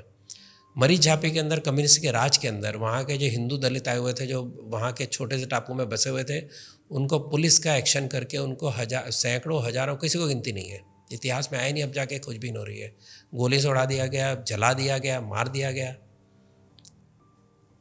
पंजाब के अंदर इंदिरा जी ने खड़ा किया भिंडरावाला को, और प्लस और भी लोग थे जिन्होंने खड़ा किया कांग्रेस वालों ने, लेकिन जिस दिन ध्यान में आया कि ये लिमिट के बाहर जा रहा है, देश के लिए खतरा, उसी इंदिरा जी ने रुथलेसली ऑपरेशन ब्लू स्टार किया। ब्लू स्टार के बाद में जो 1984 में दंगे हुए, उसके अंदर राजीव जी का पूरा हाथ था, स्टेट अपरेटस था, बराबर है। आप केरल में चले जाइए, कम्युनिस्टों का ऑपरेशन आपको पता ही है किस प्रकार से लगातार वहाँ पर संख्या लोगों की हत्या हुई। 1959 के अंदर वहाँ की सरकार को गिराया गया नेहरू जी द्वारा, इंदिरा जी द्वारा, कम्युनिस्ट पार्टी को, सेंट्रल ताकत को यूज़ किया गया। बाबा रामदेव का एंटी करप्शन आंदोलन, रामलीला मैदान पर रातों रात वहाँ पर लाठियाँ भांजी गई और वहाँ पर एक महिला की हत्या हुई, बात दब गई, मर गई पुलिस के लाठीचार्ज से, पता नहीं प्रेग्नेंट थी, मुझे याद नहीं पूरा एपिसोड। रुथलेसनेस का लेटेस्ट एग्जांपल आपको बता रहा हूँ। तो एक तरफ इस प्रकार से रुथलेसनेस से स्टेट अपरेटस यूज़ करके ऑपरेस करना अपोजिशन को, यह डेमोक्रेसी है। और लोगों के सारे इमरजेंसी की बात ही क्या करूँ, इमरजेंसी सबको पता ही है जो कुछ हुआ, कितने लोग जेल में गए। आप कहते हैं कि संघ का कोई हाथ नहीं है इमरजेंसी की लड़ाई के अंदर। एक पत्र को कोट करते हैं आप आउट ऑफ कंटेक्स्ट, बाला साहेब देवरस के पत्र को, लेकिन जो लाख लोग जेल में थे उसमें 80% संघ के इन्वॉल्व डायरेक्टली लोग थे। मैं 90% इसलिए नहीं कहता हूँ कि कोई ये ना कहे अतिशयोक्ति है 90%। मीसा के अंदर 90% संघ और संघ से रिलेटेड लोग थे। तो वहाँ क्या कर रहे थे? सारी अंडरग्राउंड मूवमेंट, विदेशी प्रेस कहते हैं, मीडिया कहता है कि सारी अंडरग्राउंड मूवमेंट, मैं खुद इन्वॉल्व था इसलिए मुझे पता है, पूरी मूवमेंट संघ और स्वयंसेवकों ने चलाई, अंडरग्राउंड लोगों ने। आप इमरजेंसी में थे सर? हाँ, मैं इमरजेंसी में 1 महीने जेल में भी था, लकीली 1 महीना ही था क्योंकि। कहाँ सर जेल में? बम्बई में। अच्छा। और मैं लकीली क्योंकि उस समय नागपुर हाई कोर्ट की जजमेंट का एक जजमेंट आ गया था कि इमरजेंसी में आप इस तरह के विरोध की बात करें वो फिर भी डेमोक्रेसी में जायज़ है। उस पर्टिकुलर डिसीजन के कारण मैं रिलीज़ हो गया और मेरे साथ और भी जैसे जेब में रिलीज़ हुए, उसके पहले 6 महीने की सज़ा होती थी मिनिमम। मीसा में 1.5 साल अंदर जाते थे। मेरे कारण कॉलेज में बंद हुआ, मैं स्टूडेंट लीडर था, तो जो दोस्त ने मेरे ने बंद के अंदर बड़ा रोल किया, IIT का स्टूडेंट था, उसको मीसा लगवाया हमारे प्रिंसिपल ने। वो जेल में क्या 1.5 साल, वो जेल से एग्ज़ाम देने के लिए पैरोल पे आता था IIT की। ये सारा ऑपरेशन मैंने देखा है, उसकी तो बात ही नहीं करता। कितने लोगों के घर तबाह किए गए, लोगों के हाथ पैर तोड़े गए, अत्याचार की कहानियाँ जितनी मर्जी, एक आपातकाल के ऊपर किताब है, आप पढ़ेंगे तो आप हैरान हो जाएंगे कितना अत्याचार हुआ। मैं तो उसकी बात ही नहीं कर रहा हूँ, मैं तो सिंपल जो पॉलिटिकल लाइफ आप देखते हैं उसकी बात कर रहा हूँ। लेकिन सर वो तो कहते और हैं ऐसे कि कौन से बीजेपी के राज में कितने राज्यों को आप लोगों ने डिसॉल्व किया, कितने किलो 356 लगाया, कितने लोगों को जेल में डाला, कितने गवर्नमेंट को काम नहीं करने दिया, कितने अपोजिशन लीडर जेल में डाले, बताइए ना। जो डाले उनको कोर्ट ने भी राहत नहीं दी नॉर्मल प्रोसीजर के अंदर, चाहे वो अर्बन नक्सल हो, चाहे वो पॉलिटिकल लीडर हो। तो उसका मतलब इन्होंने जो एक्शन लिया वो लीगली कोर्ट्स को भी सही लगता है, और जो कांग्रेस ने एक्शन लिया वो सारे उसके तो आज सारे लोग रिजेक्ट करते ही हैं। इसलिए ये डेमोक्रेटिक हैं और ये एंटी डेमोक्रेटिक है। बोलने का जो ड्रामा है अपोजिशन का वो कहीं बैठता नहीं है। यूपी के अंदर जंगल राज था, यूपी के अंदर मुलायम सिंह ने गोलियां मार के राम सेवकों को मारा। आवश्यकता थी क्या कि गोलियां चलाई जाए, मारी जाए? उसके बाद वो अब भी कहते हैं कि मरने से पहले बोल गए थे कि अगर वो मेरा बस चले, दोबारा ज़रूरत पड़े तो दोबारा भी गोली चलाऊँगा। वो बिहार के अंदर लालू ने अलके अडवाणी की लीगल यात्रा को रोका, उसी में बड़े छाती चौड़ी करके बोलते थे मैंने ये रोक दिया। तो सारे ऑपोजिशन, जिन्होंने कोई ऑपोजिशन को सहा नहीं, रुथलेस से कुचला, वो आ जाकर बोलेंगे हम डेमोक्रेटिक है। और जिस बेचारी बीजेपी ने एक भी गवर्नमेंट को नहीं गिराया और एक भी व्यक्ति को गैर कानूनी तरीके से जेल में नहीं रखा, उसका बोलते हैं कि फाशिस्ट है। इवन इन बंगाल, वही कह रहा हूँ, अभी बंगाल के अंदर इतना क्लासिक केस टू इम्पोज 350। हाँ, और बंगाल के अंदर तो जो हो रहा है, बंगाल के अंदर तो इन्हें आंखों में इन्होंने क्या मतलब क्या डाल के रखा, ग्लू डाला है हमारे अपोजिशन लीडर्स ने, जहाँ पर सालों साल दंगे हो रहे हैं। जो वायलेंस हो रहे हैं, दंगे नहीं, वायलेंस है, वन साइडेड वायलेंस है। इसलिए कहा कि बंगाल के अंदर पहले कांग्रेस का वायलेंस, फिर कम्युनिस्टों का वायलेंस 30 साल, उसी कम्युनिस्ट कैडर जो TMC में उसका भी पिछले 10-15 साल से वायलेंस, तो अगर बंगाल को वायलेंस के साइकिल से निकालना है तो कौन निकालेगा? ये निकालेंगे लोग जो विरोधियों को कुचल देते हैं, मार देते हैं, रेप कर देते हैं, ये लोग निकालेंगे क्या डेमोक्रेसी की? ये डेमोक्रेसी का जनाजा निकाल सकते हैं, डेमोक्रेसी की बारात नहीं निकाल सकते लोग। सर एनसीईआरटी में चेंजेस लाए गए, रीराइटिंग ऑफ हिस्ट्री कही गई, पहले भी की गई थी, 2000 में ही आया था national curriculum framework for school education 2000, और उसके बाद अब ये चेंजेस किए गए। उसमें सर जो अपोजिशन या बहुत सारे हिस्टोरियन हैं, जैसे कि रोमिला थापर हो गए, इरफान हबीब हो गए, और उपेंद्र करके हैं दो चार से, उनका ये कहना है कि सेलेक्टिव ड्रॉपिंग ऑफ चैप्टर्स, उन्होंने ये कोट किया, selecting dropping of chapters to saffronise the school curriculum, उसमें मुगल एरा के हटा दिया गया, इमरजेंसी की कुछ बातों को हटाया गया, गुजरात राइट्स के बाद हटा दिए गए, और वीर सावरकर को ऐड किया गया, इस टाइप की चैप्टर्स ऐड किए गए। बल्कि अभी कर्नाटका में उन्होंने ड्रॉप कर दिया वीर सावरकर के चैप्टर्स को। तो सर इसमें जो रीराइटिंग ऑफ हिस्ट्री है, क्या सर वो इसलिए है कि हम गवर्नमेंट की नैरेटिव्स को पुश करें, या इसलिए है कि सही चीज़ें जो अब तक छिपी हुई थी वो भी सामने आएँ? देखिए, हमने कुछ देर पहले आज़ादी की लड़ाई की बात की, जिसके अंदर हमने देखा कि 1857 का लगातार कहीं ना कहीं आज़ादी के लिए लड़ाई चलती रही, लोग बलिदान होते रहे, लोग मारे दे गए, फांसियों पे चढ़े, और हज़ारों लोग फांसियों पे चढ़े, कम नहीं। कांग्रेस का कोई भी लीडर फांसी पे नहीं चढ़ा, बाय द वे। ये तो बात सर बराबर है ना। लाला लाजपत राय मरे, लाठी मारी अंग्रेजों ने, और लाला लाजपत राय बेचारे लाठी से मरे, बाकी कोई भी नेता लाठी से भी घायल नहीं हुआ और जेल, और उसका कोई बड़ी इंजरी हो गई, कोई इतिहास में मुझे देखा नहीं मैंने। तो ये तो हो गई इनकी बात। आप जहाँ तक बात करते हैं इतिहास रीराइटिंग इतिहास नहीं हो रहा है, केवल इतिहास की राइटिंग दोबारा की, इतिहास को दोबारा लाया जा रहा है। आपको पता, बहुत लोगों को पता नहीं है कि इतिहास के पुनर्लेखन के लिए बाकायदा समिति गठित की गई जेएनयू में, जिसके अंदर कहा गया, शायद 1980 की बात है, तो जिसके अंदर कहा गया कि इतिहास को साइंटिफिक तरीके से नए नज़रिए से हम लिखेंगे, जो कम्युनल नहीं एंगल देगा, जो कि उसको क्लास स्ट्रगल के रूप में देखेगा, जो हम नए तरीके से, एक साइंटिफिक तरीके से हिस्ट्री लिखी जाएगी। मतलब जो पहले हिस्ट्री लिखी थी साइंटिफिक नहीं थी, जदुनाथ सरकार, आरसी मजूमदार, इनकी थी जो हिस्ट्री थी, ये साइंटिफिक नहीं थी। हिस्ट्री क्या है? अब एविडेंस लेते हो, एविडेंस को प्रेजेंट करते हो, उसके अंदर अपने तथ्य जोड़ते हो, तथ्य के बेस पे हिस्ट्री लिखी जाती है, उसको हम कहते हैं इतिहास। ये लोग कहते हैं हिस्ट्री यानी हिज स्टोरी, वो स्टोरी जो आपकी है। तो शेर जो शिकार करता है वो स्टोरी लिखता है, तो वो जो पहले इतिहास लिखा जा चुका था, चाहे फ्रेंच ने लिखा, अंग्रेजों ने लिखा, मजूमदार ने लिखा, या जदुनाथ सरकार ने लिखा, और भी इतिहासकारों ने लिखा, वो इतिहास को छोड़ के उसको नया एंगल देकर लिखने वाले ये सो कॉल्ड एमिनेंट हिस्टोरियन थे। आपके दर्शकों में कहूँगा केवल एमिनेंट हिस्टोरियंस अरुण शौरी की किताब पढ़ लें। और ये उन्होंने कहाँ तक गए, बंगाल में कम्युनिस्ट राज आने के बाद में उन्होंने एक कमेटी बैठाई जिसने कहा कि इतिहास में जो लिखा गया है इसको दोबारा प्रेजेंट कैसे करना। तो उन्होंने एक रिपोर्ट बनाई जिसके अंदर शुद्ध हो अशुद्ध हो, यानी शुद्ध यानी जो सही है उसको अशुद्ध हो, उसको शुद्ध हो, और जो गलत है अशुद्ध हो, जो अशुद्ध हो उसको हटा दो। तो औरंगजेब ये क्रूर था, इसने इतने लोगों को मारा, मंदिर तोड़े, ये अशुद्ध है, हटा दो। फलानी एक चीज़ है शुद्ध है, उसको ठीक करो, उसको रीराइट करो। पूरी मैंने एक आर्टिकल लिखा था जिसके अंदर मैंने अरुण शौरी के यहाँ से उठाया था। तो उसके अंदर आपने क्यों इतिहास को शुद्ध अशुद्ध में कन्वर्ट किया, जो आपको सूट करता है, तो उसको बेसिकली मैं कह रहा हूँ न्यूटर करना या कास्ट्रेट करना इतिहास को, इस भाव से कि शायद इतिहास को पढ़ के लोग भड़क जाएंगे, लोगों की एनिवर्सिटी बढ़ेगी। ऐसा नहीं है। फ्रांस और इंग्लैंड आपस में लड़े थे, सारे यूरोप एक दूसरे से लड़ते थे, आज जो सारे इकट्ठे हैं उनके इतिहास में सब कुछ लिखा हुआ है। प्रोटेस्टेंट्स, कैथोलिक्स, इनकी लड़ाई पेरिनियल रही, आज भी वो एक अलग प्रकार से चलती है कि अमेरिका का प्रेसिडेंट जनरली प्रोटेस्टेंट होता है, एक पहले कैथोलिक था, अभी दूसरा है शायद जॉन बाइडन, बाकी सारे प्रोटेस्टेंट होते थे। यूरोप और अमेरिका की लड़ाई बेसिकली कैथोलिक वर्सेस प्रोटेस्टेंट लड़ाई, ऐसा भी लोग कहते हैं।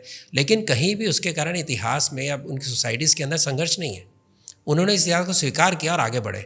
हम चाहते हैं इतिहास को पेपर किया जाए, इतिहास को ढका जाए, और उसके कारण उसके अंदर हमें एकता बनेगी, हमारे आत्मिक एकता बनेगी। नहीं कि हमारा इतिहास हमारे फोकलोर में छिपा है ना। अगर आप पद्मावत की बात करते हैं, राणा प्रताप की बात करते हैं, अगर फोकलोर में जाएंगे तो सारे इतिहास लोगों को याद है, दक्षिण से लेकर उत्तर तक। अगर केवल अंग्रेजों की बताई या मार्क्सिस्ट की बताई इतिहास है जो केवल कॉपी पेस्ट करते हैं, तो ये सारा हुआ ही नहीं था।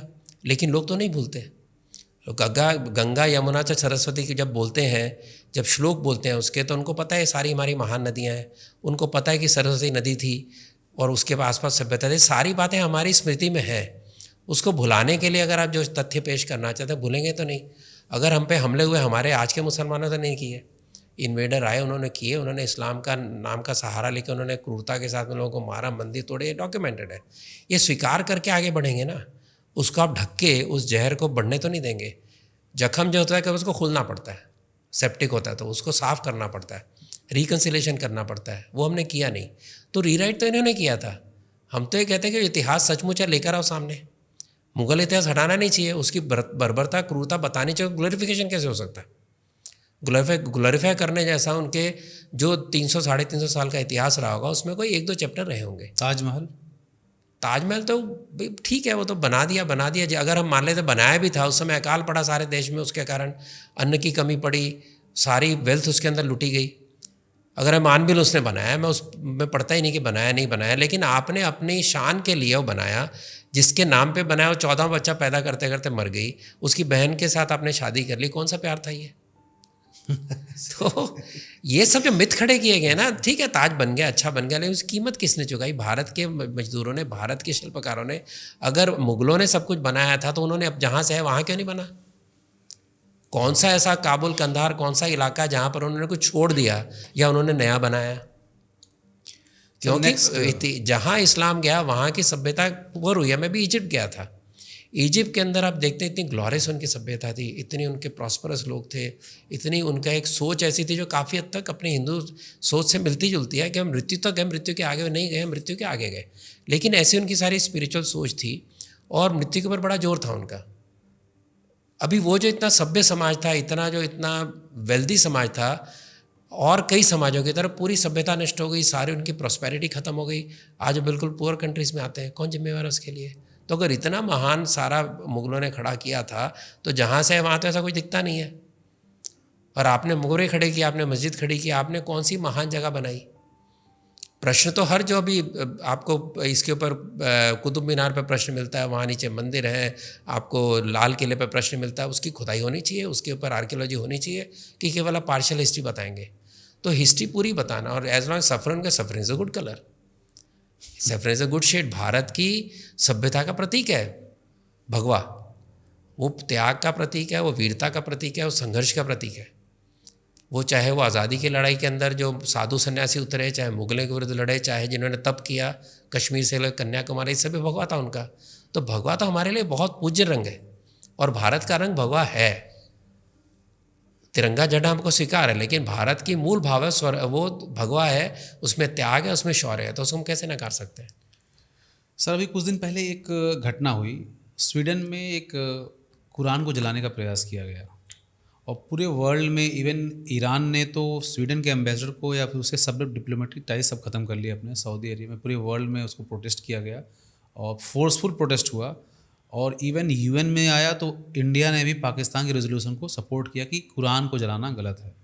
लेकिन सर जब रामचरितमानस को यहाँ जलाया जा रहा था और जगह जगह एक प्रोटेस्ट चल रहा था, इवन भद्दी भद्दी गालियाँ दी जा रही थी, और public leader like Swami Prasad Maurya जो भी सपा में चले गए हैं, और एक चंद्रशेखर करके हैं वहाँ के शिक्षा मंत्री थे बिहार के, अभी भी हैं नहीं मुझे नहीं मालूम, इन लोगों ने पहले क्रिटिसाइज़ कर रहे थे एक किताब को जिसको वो पढ़े भी नहीं है और जानते भी नहीं हैं, उसको कर रहे थे। लेकिन सर आपको नहीं लगता कि ऐसे समय पे हिंदू समाज को एक होकर, हिंदू समाज ही क्यों, पूरे भारत को एक होकर इसका विरोध करना चाहिए था?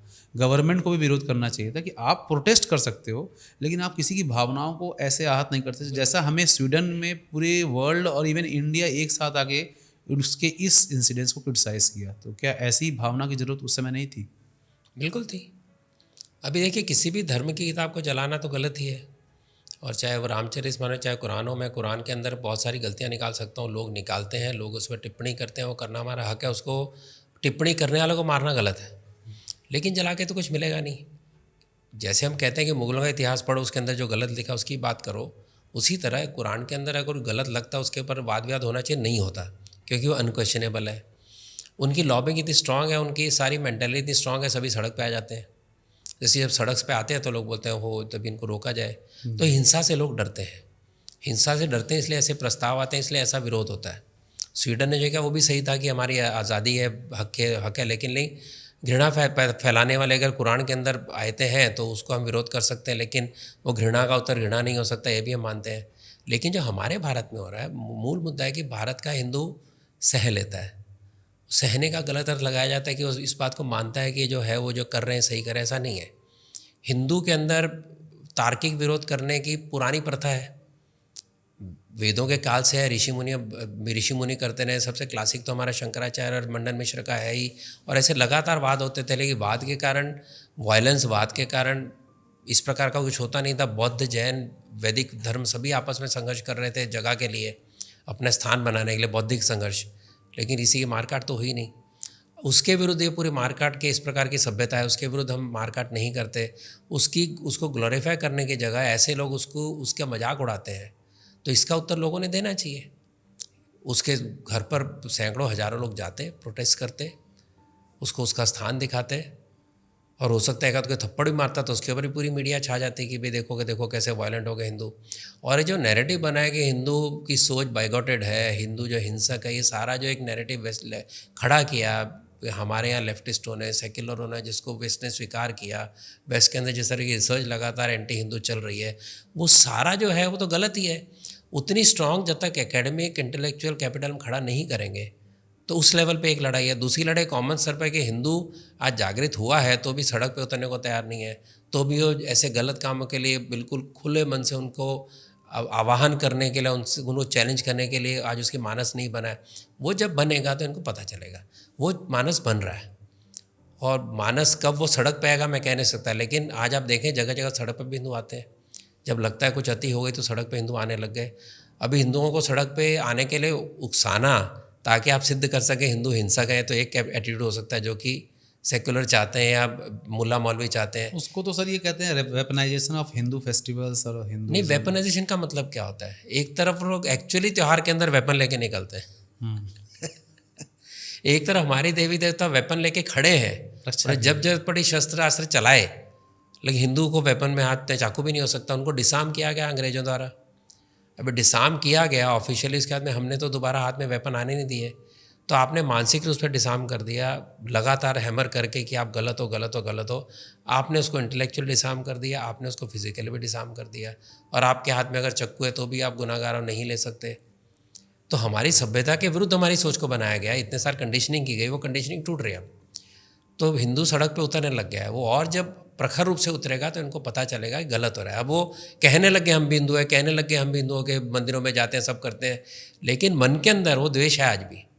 और वो एक प्रकार से अपने दूसरे वोट बैंक को पक्का करना चाहते हैं। पता कि हिंदू तो जाति में बढ़ जाएगा, जहाँ हिंदू जाति में नहीं बढ़ता वहाँ कम्युनल हो जाता है। जहाँ मोदी जी को वोट देता है कि भाई हिंदू विचारों के संरक्षक हैं, वहाँ ये कम्युनल हो जाता है। लेकिन दूसरा जो भी संप्रदाय इकट्ठा होगा वो तो सेक्युलर है। आप सारी इनकी आप अपोजिशन की देखिए, जो अपोजिशन वो सारी सेक्युलरिज्म के नाम पे चलने वाली पार्टियाँ सारी कास्टिस्ट पार्टियाँ हैं, जातिवाद पे चलती हैं, दकियानुसी विचारों पे चलती हैं। लोएस्ट डोमिनेटर अपनी दुकान खोलते हैं, छोटे छोटे वोट बैंक बनाते हैं ताकि उस वोट बैंक के सहारे के मिनिस्टर बन जाएं। तो ये जो जातिवाद की राजनीति अपने आप को सेक्युलरिज्म के नाम पास कर रही है, लोहिया का नाम लेके जो मुलायम सिंह और सारे ये नीतीश कुमार जैसे लड़ रहे हैं। लोहिया जी तो राम की पूजा करते थे, लोहिया जी तो रामलीला और राम के मेले चलाते थे, उसको राष्ट्र पुरुष मानते थे, और आज ये सबका मजाक उड़ाते हैं। तो काहे के लोहियावादी है? तो सेक्युलरिज्म मतलब casteism is fine, smallest possible casteism is fine, लेकिन हिंदुओं को इकट्ठा करना इज नेगेटिव है। मुस्लिम इकट्ठे आते तो स्ट्रेटेजिक वोटिंग करते हैं, हिंदू इकट्ठे आते तो कम्युनल वोटिंग करते हैं। ये सारा जो थिंकिंग है, जो 370 धारा के विरोध में खड़ा था, जो जम्मू कश्मीर को भारत से मिलाना चाहता था कम्युनल, और जो मुस्लिम होने के कारण कानून चाहता था वो शेख अब्दुल्ला और उसके सारे साथी हो सकते सेक्युलर। एक जो विचित्र हमारी राजनीति चल रही है वो धीरे धीरे खुल रही है, और ये निश्चित रूप से ऐसे लोगों को आज नहीं तो कल हिंदू ही सबक सिखाएगा, प्रजातंत्र के तरीके से सिखाएगा, सड़क पर उतर के भी सिखाएगा। अभी उनको दिन देखना है कि उनको सावधान होना है, उनकी मर्जी है। अब मैं आपसे कुछ क्वेश्चन पूछता हूँ, उसका आप स्टेप बाय स्टेप आंसर दे दीजिएगा। फर्स्ट क्वेश्चन सर मेरा ये है कि अगर नेहरू पीएम ना होते तो कौन पीएम होता? सरदार पटेल को चुना ही था लोगों ने। आपके हिसाब से सरदार पटेल पीएम होना चाहिए? बिल्कुल, जमीन से जुड़े हुए नेता थे। एक ही सत्याग्रह जो चला वो सरदार पटेल का सक्सेसफुल हुआ था, बारडोली का। बाकी कोई भी सत्याग्रह इनके जो चले वो सफल नहीं होते। इतने ग्राउंडेड नेता थे वो। साइंटिफिक टेम्परामेंट इंडिया में कब आया? नेहरू जी के पीएम बनने के बाद आया कि उसके पहले से है? भाई साहब, साइंटिफिक टेम्परामेंट तो वेदों के यहाँ से चला आ रहा है। हमारे जो क्या हो गया कि सारे जो हमारे साइंटिस्ट थे उनको नकार दिया गया, हमारे मैथमेटिशियन को नकार दिया गया, हमारी मेटलर्जी को नकार दिया गया, हमारी शिपिंग स्किल्स को नकार दिया गया। हम 1850 तक भी डोमिनेटिंग इकोनॉमिक पावर थे, ये हमने कोई स्वीकार ही नहीं किया। हमारे इतिहास की किताबों में कौन से भास्कराचार्य की बात आती है, कौन से आर्यभट्ट की बात आती है, कौन से कणाद की बात आती है? कुछ उदाहरण के नाम, ये सारे साइंटिफिक थे ना, ये तो दकियासु नहीं थे, लेकिन वो मानते थे कि जितना विज्ञान में जाओगे उतना धर्म के करीब आओगे। आज का साइंटिस्ट यही मानता है, और वो मानता है इसके कारण वो शिव की मूर्ति स्वर्ण में रखता है, नटराज की, क्योंकि ये प्रकृति के चक्र को, एक विध्वंसक और ये बनाने वाले चक्र को ये रिप्रेजेंट करते हैं, डिस्ट्रक्शन और क्रिएशन। ये वहाँ के लोग मान रहे हैं। जितना साइंटिफिकली आप जाएंगे उतना आप हिंदू धर्म के करीब आएंगे। जितना आप अनसाइंटिफिक हो गया उतने लोगों को फांसी पे चढ़ाओगे, आप उनको देश निकाला दोगे, उनको फांसी पे चढ़ा दोगे। क्रिश्चियनिटी ने किया, अरबियों ने किया। जो काल था, जो सो कॉल्ड गोल्डन पीरियड था इतिहास, ये मैथ्स का वगैरह अरबियों का, वो खलीफा का राज था। वो भी ईरान में था, वो यहाँ नहीं था। तो वहाँ पर सब डिस्कवरी भारत से गई। एक किताब है भास्कर कांबले की, द इम्पेरिशेबल सीड, जिसके अंदर उन्होंने तथ्य के साथ में बताया किस प्रकार भारत का ज्ञान अरब देशों में गया, और उन्होंने बाकायदा ट्रांसलेशन एक्सेप्ट किए हैं अरबियों ने, और वहाँ से यूरोप में गया। अब ये सब होने के बाद हम बोले अनसाइंटिफिक हैं। अरे भैया, आपने फाइनेस्ट मुस्लिम बनाई, आपने फाइनल मलमल बनाई, आपने फाइनेस्ट मेटल्स बनाए, आपको कहीं नहीं जाना। धर्मपाल की किताब उठाइए, जिनकी किताब सारे शेल्फ से हटा दी गई नेहरू जी के ज़माने में। Do you know that? No. He was put into jail. और पहले व्यक्ति थे जिन्होंने 1964-66 के आसपास किताब लिखी, Indian the beautiful tree about education system in Bharat, और the 18th century science and technology in India. और ब्रिटेन में बैठ के उन्होंने लिखी, गांधीयन थे। इतनी सुंदर किताब छपी, उसको सारे शेल्फ से गायब कर दिया गया। उन्होंने किसी बात के लिए नेहरू को विरोध किया, उसको जेल में डाल दिया गया। और प्रखर देशभक्त नेचुरली, और वो किताब कहीं मिलती नहीं थी।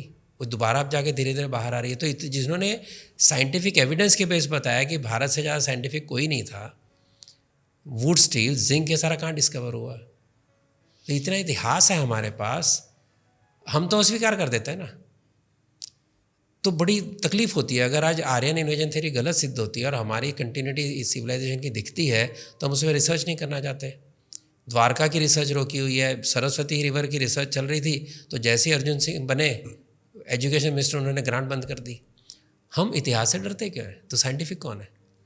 इंडिया ये लोग सेक्युलर लोग जो साइंटिफिक डिस्कवरी से डरते हैं, वो हो सकते हैं क्या साइंटिफिक? इंडिया सेकुलर कब बना सर? 42nd अमेंडमेंट के बाद कि उसके पहले से था? सेक्युलर तो भैया हमारी सर्वधर्म संभाव, एकम सत विप्रभा बहुधा वदंती, ये सारा तो हमारा बेस है। एकम सत विप्रभा बहुधा कह दिया और सारे लोग जो उनको स्वीकार कर लिया, उनको यहाँ बसा दिया, उनके पंथों का उनको पालन करने दिया। हमारे जब नया पंथ बनता है उसको फांसी पे थोड़ी चढ़ाते हैं, उसको गुरु मान लेते हैं। ये जो गुरु मानने की प्रथा है कि ये मुझे इसका ज्ञान उससे अच्छा लगा, मैं यहाँ की जगह इस गुरु को मानने लग गया, ये तो चलता ही रहा हमारे लगातार। तो सेक्युलरिज्म तो हमारे खून में है। केवल किताब में लिखने सेक्युलरिज्म नहीं आता ना। अगर वो सेक्युलरिज्म वेस्टर्न कंसेप्ट है, तो वो सेक्युलरिज्म वेस्टर्न कंसेप्ट में तो अपने पंथ को, धर्म को हाथ ही नहीं लगाना चाहिए। जैसे मैंने पहले कहा आपको, तो सेक्शन 25-30 होने नहीं चाहिए थे। सेक्युलरिज्म की शब्द की बहस हुई और उस शब्द नहीं स्वीकार किया गया अम्बेडकर द्वारा, वो नहीं लिखा गया प्रीएम्बल में, क्योंकि उन्होंने कहा हमारा तो राष्ट्र है ही सेक्युलर, हमारे यहाँ बात बैठती नहीं है वेस्टर्न कंसेप्ट, हमारा तो सेक्युलरिज्म अलग है, हम तो सर्वपंथ संभाव को मानते हैं। जब इंदिरा गांधी ने सेक्युलरिज्म शब्द डाला तो एल.एम. सिंघवी के पास गई वो कि इसका अनुवाद चाहिए, यानी आज के अभिषेक मनु सिंघवी के पिताजी। तो उन्होंने अनुवाद किया, उन्होंने कहा ये सर्वधर्म संभाव नहीं है, सर्वपंथ संभाव होना चाहिए, क्योंकि हमारी सेक्युलरिज्म की डेफिनेशन भारतीय सभ्यता में ये है। सर, आफ्टर इंडिपेंडेंस ज़्यादा पॉपुलर कौन था? अंबेडकर जी, नेहरू जी, सुभाष चंद्र बोस? मतलब सुभाष चंद्र बोस बिफोर इंडिपेंडेंस, मतलब आपके हिसाब से ज़्यादा पॉपुलर देखिए, कौन? मार्केटिंग तो सारी इनके हाथ में थी। इन्होंने तो अंबेडकर जी को एक भी इलेक्शन जीतने नहीं दिया। तो अंबेडकर को एक वो तो सर इसकी क्रेडिट लेते हैं, इलेक्शन हारने के बाद हमने मंत्री बनाया उनको। तो बनाया उसको दिखाने के बाद जगह कि तू कुछ नहीं कर सकते हो तुम, हम तुम मंत्री बना रहे हैं। वो दिखने के लिए बनाया गया। तो उनको हराया क्यों गया? अगर उनको मंत्री बनाना ही था, बाइज्जत उनको आप नॉमिनेट करते, उनको पार्लियामेंट की सीट देते, वो तो आपने दी नहीं उनको। और अंबेडकर पॉपुलर ना लगे, अंबेडकर को राष्ट्रीय नेता की बजाय एक जाति का नेता क्यों बनाया गया? हमारे देश की विडंबना है कि राणा प्रताप राष्ट्र के सिंबल होने के या राजपूतों के सिंबल हो गए, अंबेडकर केवल शेड्यूल कास्ट के नेता हो गए, शिवाजी मराठाओं के नेता हो गए। ये हर नेता को राष्ट्रीय छवि के बजाय उसको एक कुंठित छोटे परिभाषा में लेकर आना, ये हमने काम किया। तो अंबेडकर को जो आपने एक कॉर्नर में डाल दिया कि ये तो केवल शेड्यूल कास्ट के लोगों का नेता है, ये राष्ट्रीय नेता नहीं है। जो व्यक्ति इकोनॉमिक्स का चैंपियन, लेबर लॉस का चैंपियन, डबल PhD, सबसे पढ़ा लिखा व्यक्ति, उस व्यक्ति को आपने जगह कौन सी दी, उनको मंत्री कौन सा दिया पूछिए। पर अंबेडकर का पढ़िए, वो तो फाइनेंस मिनिस्टर बनना चाहते थे, वो बनने चाहिए थे, सबसे योग्य व्यक्ति थे। तो उनको कंसोलेशन प्राइज़ मिला गया, उनका उपयोग किया गया, लेकिन उनको एक छोटे कॉर्नर में बिठा दिया गया। मार्केटिंग ज़बरदस्ती नेहरू जी की। जब नेहरू जी को 15 में से 1 वोट मिलते हैं लीडर बनने के कांग्रेस के, उसको गांधी जी चुन के बना देते हैं नेता, तो पॉपुलर कैसे थे उस समय? तो सारी मार्केटिंग का गेम है। तो उसमें अंबेडकर से पिछड़े क्योंकि उनके पास वैसे मीन्स नहीं थे उनके पास। जैसे समय समय बीतता है उससे वैसे वैसे आपको सुभाष चंद्र बोस याद आते हैं, अंबेडकर याद आते हैं, जो कि लोगों के मानस में बसे। शास्त्री जी जैसा व्यक्ति जो मानस में नहीं था, 1.5 साल में गायब हो गया, उसकी शास्त्री जी के ऊपर पिक्चर आती है, सुपरहिट होती है। मतलब भारतीय मानस क्या सोचता है और ये जो ऊपर बैठे हैं एयर कंडीशन रूम में बताते हैं वो क्या बोलते हैं, बहुत फ़र्क है। कौन ज़्यादा पॉपुलर है सर इस समय, मोदी या इंदिरा गांधी थी? देखिए, मैं तो दोनों के काल में रहा हूँ और इसके लिए मैं मान सकता हूँ कि भाई दोनों के बारे में बात कर सकता हूँ। इंदिरा जी अपने काल में उनका जो पीक था वो 71 का पीक था बांग्लादेश लड़ाई का, और उसमें फ़र्क देखिए, सारे अपोजिशन के नेताओं ने उनकी बढ़ाई की, जो उन्होंने काम किया। विरोध रहा होगा, उसके बाद में जेल में भी गए, सब किया, विरोध रहा होगा, लेकिन बेसिकली उन्होंने अच्छा काम किया तो उसकी बधाई दी। हमारे अपोजिशन ने कभी दी है क्या? और मोदी जी की जो बेस है इस समय much whiter than Indira ji है, ऐसा मैं मानता हूँ। अपने पीक में इंदिरा जी रहेंगे, उन्होंने भी हर तरह के टूल का उपयोग किया लोगों के साथ में जुड़ने का, लेकिन आज जो मोदी जी जिस पोजीशन पे, ऐसे पोजीशन पे इंदिरा जी का बहुत कम समय था। मोदी जी का वो हिसाब से बहुत लंबा समय है पीक पे। बाकी उनका मैनिपुलेशन में इंदिरा जी होशियार थी, कर आके सत्ता पे रही और उन्होंने अच्छे काम भी किए, गलत भी किए, वो सब अगर आप इवेलेट करेंगे तो भी जिस प्रकार से इतने कम समय में इतनी डिलीवरी मोदी जी ने की है और जिस प्रकार से गरीबों के मन में बस गए हैं और जो पॉपुलैरिटी है वो बहुत बड़ी बात है। यानी ऐसा मैं मानता हूँ कि ऐसे बहुत सारे लोग हैं जिनको बीजेपी से कुछ लेना देना नहीं, केवल मोदी जी इसलिए मोदी जी बीजेपी को वोट देते हैं। ऐसा एक तबका है 5-10% होगा जो इनको फिलॉसफी नहीं पता, आइडियोलॉजी नहीं पता, लेकिन मोदी जी ऑनेस्टली काम कर रहे हैं, इस विश्वास के साथ लोग हैं जिनको वोट देते हैं। सर लास्ट 2 क्वेश्चंस, आरएसएस ए पॉलिटिकल है कि पॉलिटिकल है? वो पॉलिटिकल है डेफिनेटली। एंड द लास्ट, उसके व्यक्ति सब जगह है। अभी मैं आरएसएस का व्यक्ति, मैं कभी बीजेपी में नहीं गया, चवन्नी का मेंबर भी नहीं, लेकिन पॉलिटिकल थॉट तो मेरे हो सकते हैं ना। As a person, thinking person, I have a right to have political opinion, I have a political opinions, I criticize BJP sometimes, I don't criticize BJP sometimes, praise them. तो ये तो सबके अपने राजनीतिक मत प्रजातंत्र में होंगे, लेकिन RSS by itself has never gone into politics. उनके लोग पॉलिटिक्स में है, उनके लोग तो आज कांग्रेस में भी हैं, उनके लोग समाजवादी पार्टी में भी हैं, तो उनके मेरा काम नहीं चलता। गुजरात में बहुत लोगों को पसंद नहीं आएगा इससे। लेकिन naturally as people who have got certain views which they think reflected in BJP, not in any other party, आप हिंदुत्व को गाली भी देंगे, बोलेंगे आरएसएस सपोर्ट करे, तो नहीं होगा ना। तो इसलिए वो सोच तो पक्की है कि भाई एक जो विचारधारा आपके नियरेस्ट है उसको ज़्यादा करीब मानते हैं, लेकिन हमारी सोच इंडिपेंडेंट है। और मैं जब भी मिलता हूँ ऐसे लोगों को, संघ वाले लोगों को, जो पता है कि हमारे अपने विचार रहते हैं, हम पॉजिटिव नेगेटिव दोनों हम एनालिसिस करते हैं, हर पार्टी के बीजेपी भी करते हैं। इसीलिए मैंने इंदिरा जी का एग्जांपल दिया कि इंदिरा जी को हमने विरोध किया, हम जेल में गए, लेकिन हमने कि इंदिरा जी को ऐसा विशेषली गंदे तरीके से कभी भी क्रिटिसाइज नहीं किया। हमारे मन में इंदिरा जी के लिए नफरत नहीं थी। जब जेल में थे उस समय हम बोलते थे, लेकिन फिर भी हम कभी विरोध हमारा कभी भी नफरत में नहीं बदला। ये एक बहुत बड़ी बात है। इमरजेंसी खत्म होने के बाद में बाला साहब देवरस ने कहा फॉरगेट एंड फॉरगिव। अपने ही लोग थे, हो गया गलत काम, छोड़ दीजिए, आगे बढ़िए। नहीं बढ़े, क्या हुआ? जनता पार्टी टूट गई 2 सालों में, सारा गवर्नेंस का चांस मिला, गंवा दिया। तो इसलिए कहाँ अपना विरोध रोकना, कहाँ विरोध को केवल आर्ग्यूमेंट तक रखना, कहाँ उसको विशेषनेस ले जाके उसको बदले के भाव में लेकर जाना, उसका समझ आरएसएस को है। Last question sir, opposition unity reality या मिथ? मिथ ही है, मैं मानूंगा कि क्योंकि सबके अपने निहित इतने स्वार्थ हैं और पहले जितने भी एक्सपेरिमेंट में जिस तरह से एक दूसरे की टांग खींची गई है, तो रियलिटी तो हो नहीं सकती। ना आइडियोलॉजी मिलती है, ना इंटरेस्ट मिलते हैं। अगर आपको ये सीटों के बंटवारे पे देखिए, लड़ाई तो वहाँ शुरू होगी। अभी तो भाई अच्छा हाथ मिलाना, स्टेज पे खड़े रहना और मीठी मीठी बातें करना तो बड़ा अच्छा है, लेकिन जब वो रियल बिजनेस शुरू होगा, जब शेयरिंग ऑफ सीट्स सत्ता और सत्ता का संघर्ष होगा, उस समय आपको पता चलेगा कितनी यूनिटी है। क्योंकि जो आपने कांग्रेस को ख़त्म किया दिल्ली में, जो आपने कांग्रेस को ख़त्म किया पंजाब में, जो आप खुद को लगातार बढ़ाना चाहती है, वो क्या कांग्रेस को स्थान देगी? रीजनल पार्टी स्थान देंगी? जो जो ममता बनर्जी उनके विरुद्ध ही खड़ी हुई थी, कांग्रेस के विरुद्ध, और जो डोमिनेटिंग फोर्स बंगाल के अंदर है, उसको स्थान देंगी? क्या लालू जगह देंगे, नीतीश जगह देंगे, यहाँ पर ही आपके यादव जगह देंगे? तो समस्या वहाँ खड़ी होगी। तो कांग्रेस का स्ट्रांग होना जो थोड़ा सा दिखता है हिमाचल और कर्नाटक के कारण, वो उसकी प्रॉब्लम खड़ी हो जाएगी, क्योंकि राहुल को स्वीकार नहीं करना चाहते प्रधानमंत्री के तौर पे, और कांग्रेस को इतना पावरफुल नहीं होने देना चाहते कि फिर वो डोमिनेट करे। कांग्रेस का चाहते हैं वोट मिले, लेकिन कांग्रेस को स्ट्रांग बनना देखना नहीं चाहते। अगर कांग्रेस को स्ट्रांग बनना देखना नहीं चाहते तो मौका कब मिलेगा? 2024। सर आपसे बात करके बहुत अच्छा लगा। नेक्स्ट टाइम जब भी आप दिल्ली आएंगे तो हम फिर आपसे साथ एक लंबा पॉडकास्ट करेंगे। जरूर। धन्यवाद दोस्तों। आपको हमारा आज का एपिसोड कैसा लगा हमें कमेंट्स में जरूर बताएं। लाइक करें, सब्सक्राइब करें और बेल आइकन दबाना एकदम न भूलें। जय हिंद।